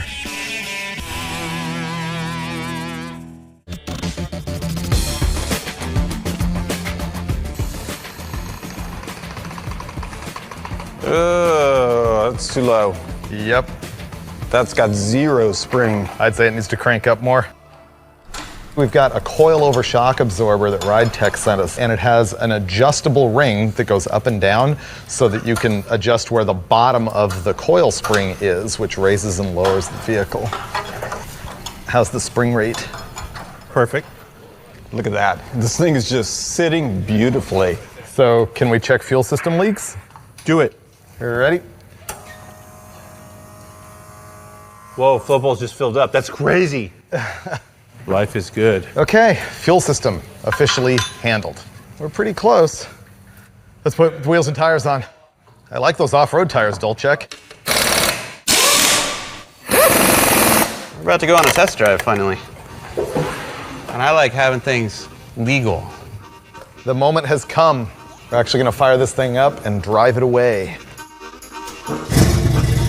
Fuel on, lights. Whoa. We have brakes. It goes. Give me an oil pressure check via the rearview mirror. It's good. All right. This thing's really long. It's like driving a motorhome. Man, that smoke is deadly.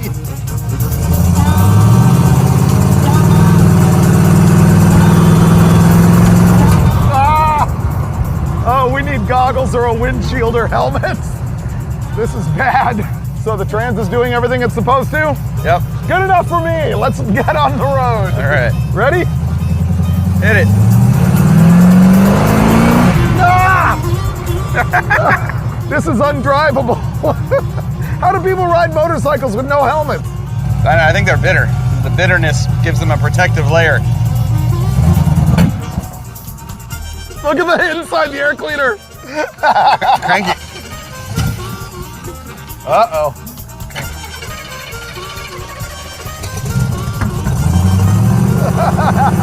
That was funny. All right, this is a death trap. Yeah. I love it.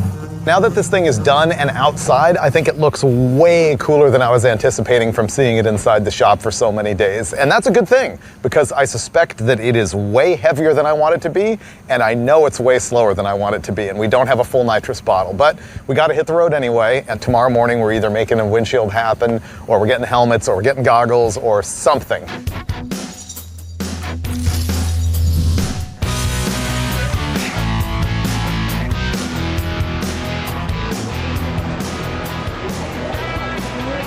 Goal number 1 achieved. We made it here to Irwindale Speedway, which is our local drag strip and circle track.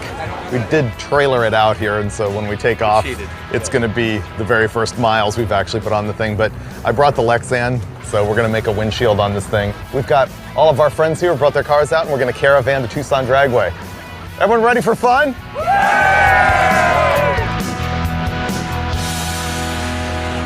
Oh, that's not bad. Yeah, look at that. Oh, that's virtually done.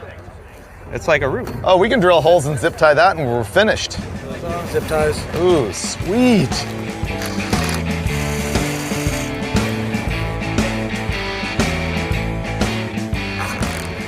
Ta-da!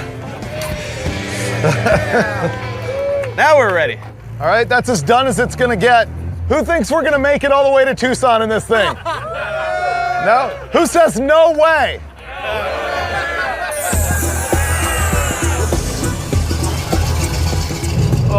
Oh, we forgot to adjust the shocks. Well, it just bottomed, so I don't think we want them looser. I already feel wind. Me too.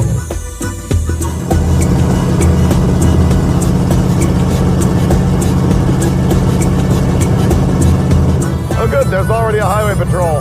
Maybe they'll end our misery quickly. I can read the gauges, we're in good shape so far. Temperature's good, oil pressure great.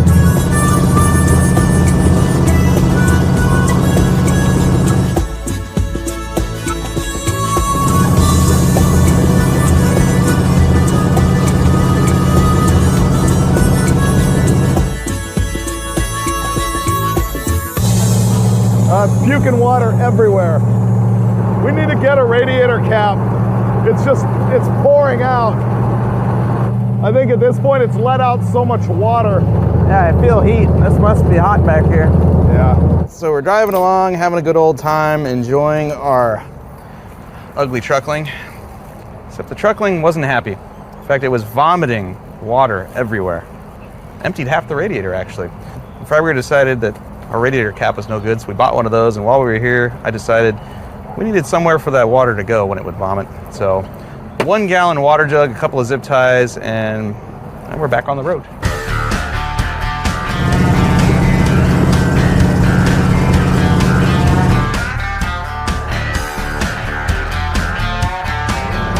I think it'll be smooth sailing.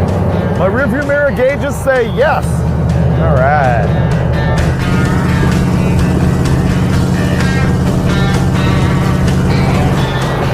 Officially in Arizona now. Gas just got 80 cents cheaper.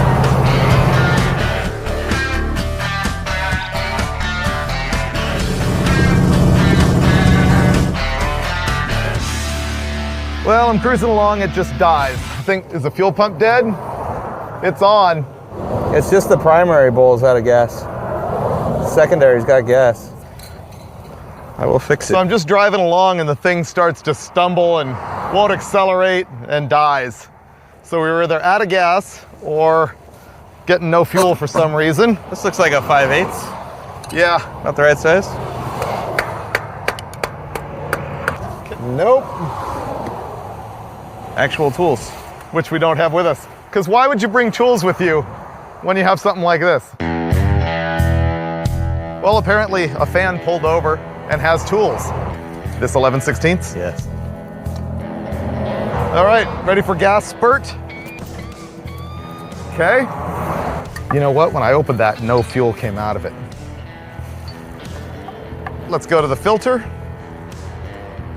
We're narrowing it down. What we're doing is working from one end to the other, finding out where the flow restriction or problem is. Let's put gas in it. Maybe the pickup isn't all the way in fuel. That's all that's left. It's out of gas. That's all the way down here. Yeah, it's out of gas. All right. Okay, it's out of gas. Hey, at least a we lot know of work. this is all good. This though. is great. Yeah. There's a funnel right here on the street. Really? Yep. Oh, you're right. So we pulled over because the engine didn't want to run very well. And then we decided to show off and troubleshoot a fuel system that really didn't need troubleshooting because turns out there wasn't any gas in the tank. Ready for your headlights in action? Indeed.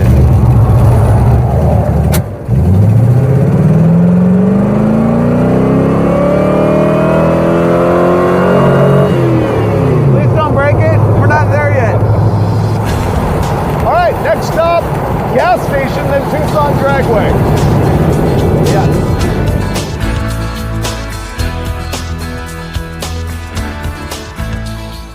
We're setting records for how many times we can stop in, you know, a 3-mile distance.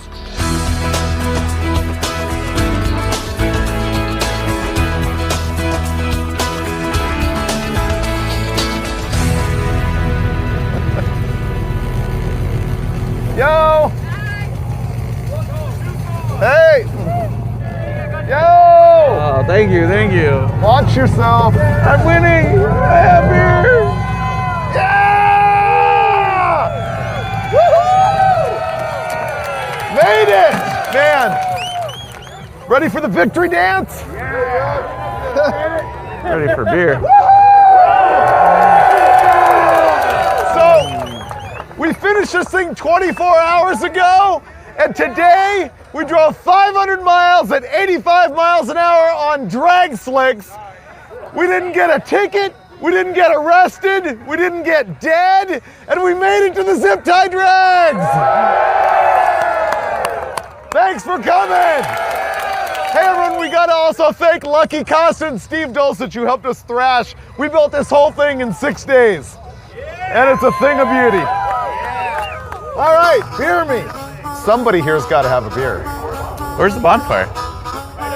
Where? Let's go stand there. Man, this has been an awesome day. It's been a thrash all week long. Actually getting here in the truckling is like a major victory because I never have to drive it on the highway again, I hope.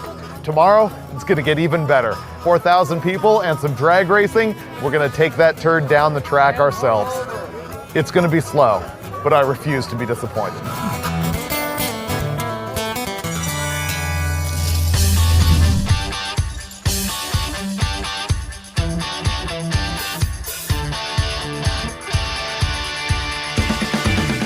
Well, it's Saturday morning here at the Zip Tie Drags at Tucson Dragway, and we're just about to scale this thing. Oh, my tailbone is never gonna recover from last night. So what's your number on this? I said $29.99. I say 3,200. Boom. Okay, hold on. He's not gonna tell me. Wow. I mean, remember, this weighed 5,800 pounds. No, don't church it up. I mean, give me the it number. was really heavy, and I don't want you to put a bullet in your head when you find out what this weighs. What does it say?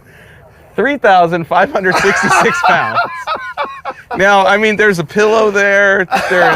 There's some stuff That in is here that worthless. you can take out. 3,500 pounds means it is not gonna be anything close to fast. That is terrible. That motor's not spinning a tire. With nitrous. Okay, new goal. Can we spin one tire on the bottle? I think we can. Okay.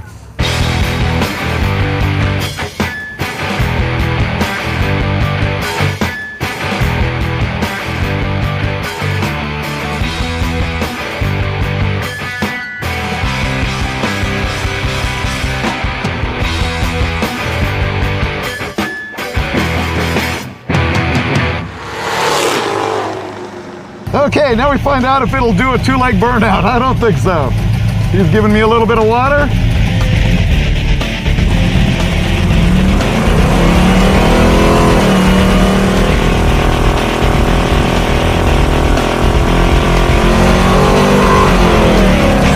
All right.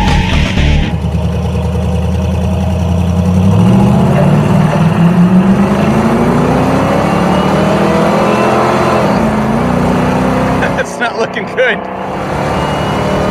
Whoa, this is slow. That is pathetic. 93 miles an hour. 1457. I did not see that coming. I'm not even disappointed because this has just been too fun. We can knock at least 2 seconds off of this with nitrous. This thing is so gutless. It literally needs another 1,000 horsepower. Ooh, 12-second ugly truckling. That has a nice ring to it. Wow.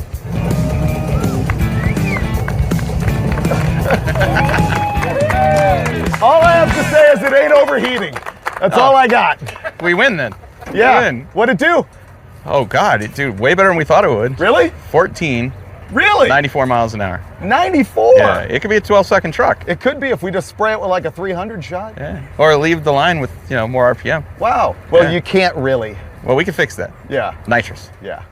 So nitrous up? Yes. All right. It's time.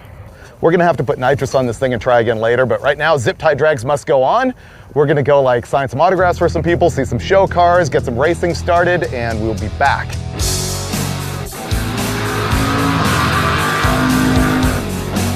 The Roadkill Zip Tie Drags event was born here at Tucson Dragway a couple years ago. Basically, it is just a big fan get-together. We hang out with people, we get to have a look at their cars that they've brought for the show. People can race their cars down the track, and we hang out for some autograph sessions. It's just a good time. Okay, it's nitrous time. While we've been out doing the event, these guys have been working on getting all the nitrous ready to go, and so I'm just working on faith. I go out there and I stab this little button and things go quick. This truckish thing has already run 1466 at 94 miles an hour, and they've superheated the bottle to about 1400 PSI, which is about 500 more than you ever want to put in a nitrous system. Nothing's going to go wrong with this plan. This is going to be awesome. Or it's going to go horribly wrong and we'll need that paramedic down there. Good luck!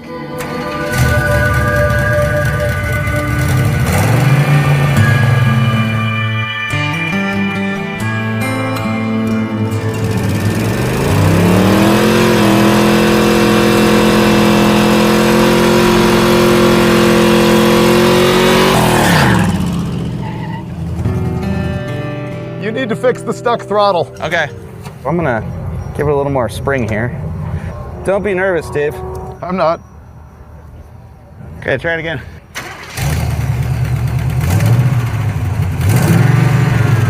Okay. Okay, do this.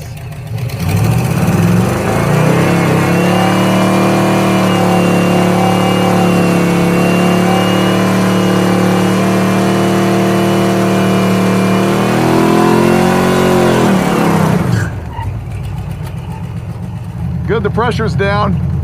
Oh, it's still high. I'm gonna purge it. It's at 1300 and that's too much.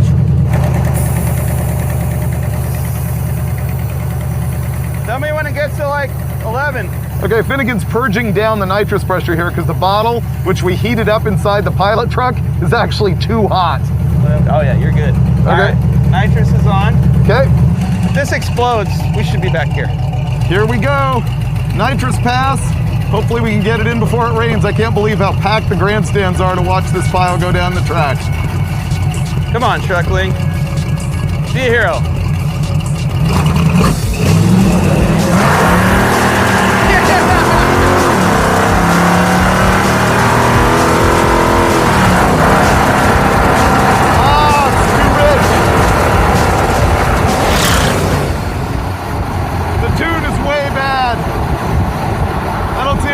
Behind me, but that was no good. All right, well, so we picked up a second and about 9 miles an hour.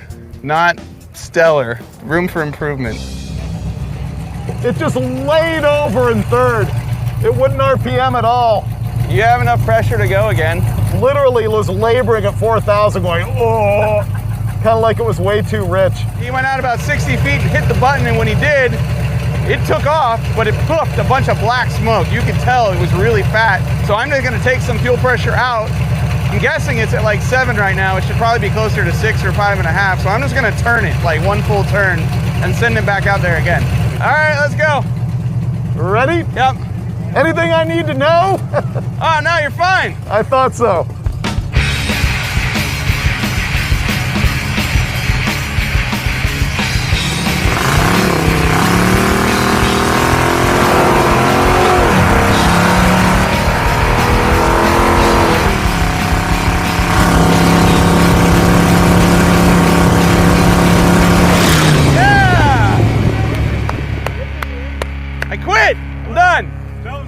I got nothing left. Nice work. Thank you. Nice job. Thank you. Yeah, at the top end, I don't know if you saw on the camera, I let off the button and it accelerated. That means there's a serious nitrous problem. 1275 at 103. That's a lot better than 1466. But we know it can be improved. Well, all right, turn it off. I'll tell you the good news. Well, the good news is it went 12s. No. That's not the good news. I'm ready for better news. You are now a member of the 100 mile an hour club, friend. Awesome. That's legit right there. You can't just buy that. So 1275, 103. Okay, this is gonna blow your mind. Spun. Did it lay over again? It spun real bad. It was laying over real hard, so I lifted off the button and it accelerated. So it's a full-on nitrous tune. It's a good nitrous tune. Well, you didn't have enough bottle pressure when you left. Yeah. So that's about as good as it gets, I think. That's 12-second truck. Well, that didn't go exactly as I'd hoped. It was a great plan to just take a vehicle and strip all of the weight off of it like those guys did when they were building dragsters of the 60s. But the fatal flaw was that the garbage still weighed way too much and didn't make enough power. We ran in the 12s with it. I would really like to see this thing at least in the 9s in order to be impressive.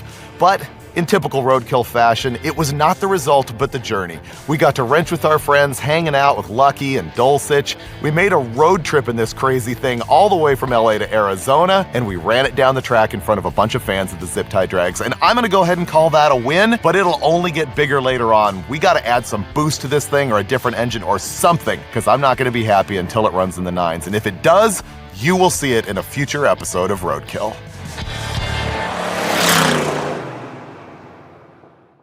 Support companies that support Roadkill. Buy your speed parts at jegs.com. Oh, that hurt. Okay. I didn't see that. That would have sucked. Oh man. Brakes work good. At least the cameras are running for that.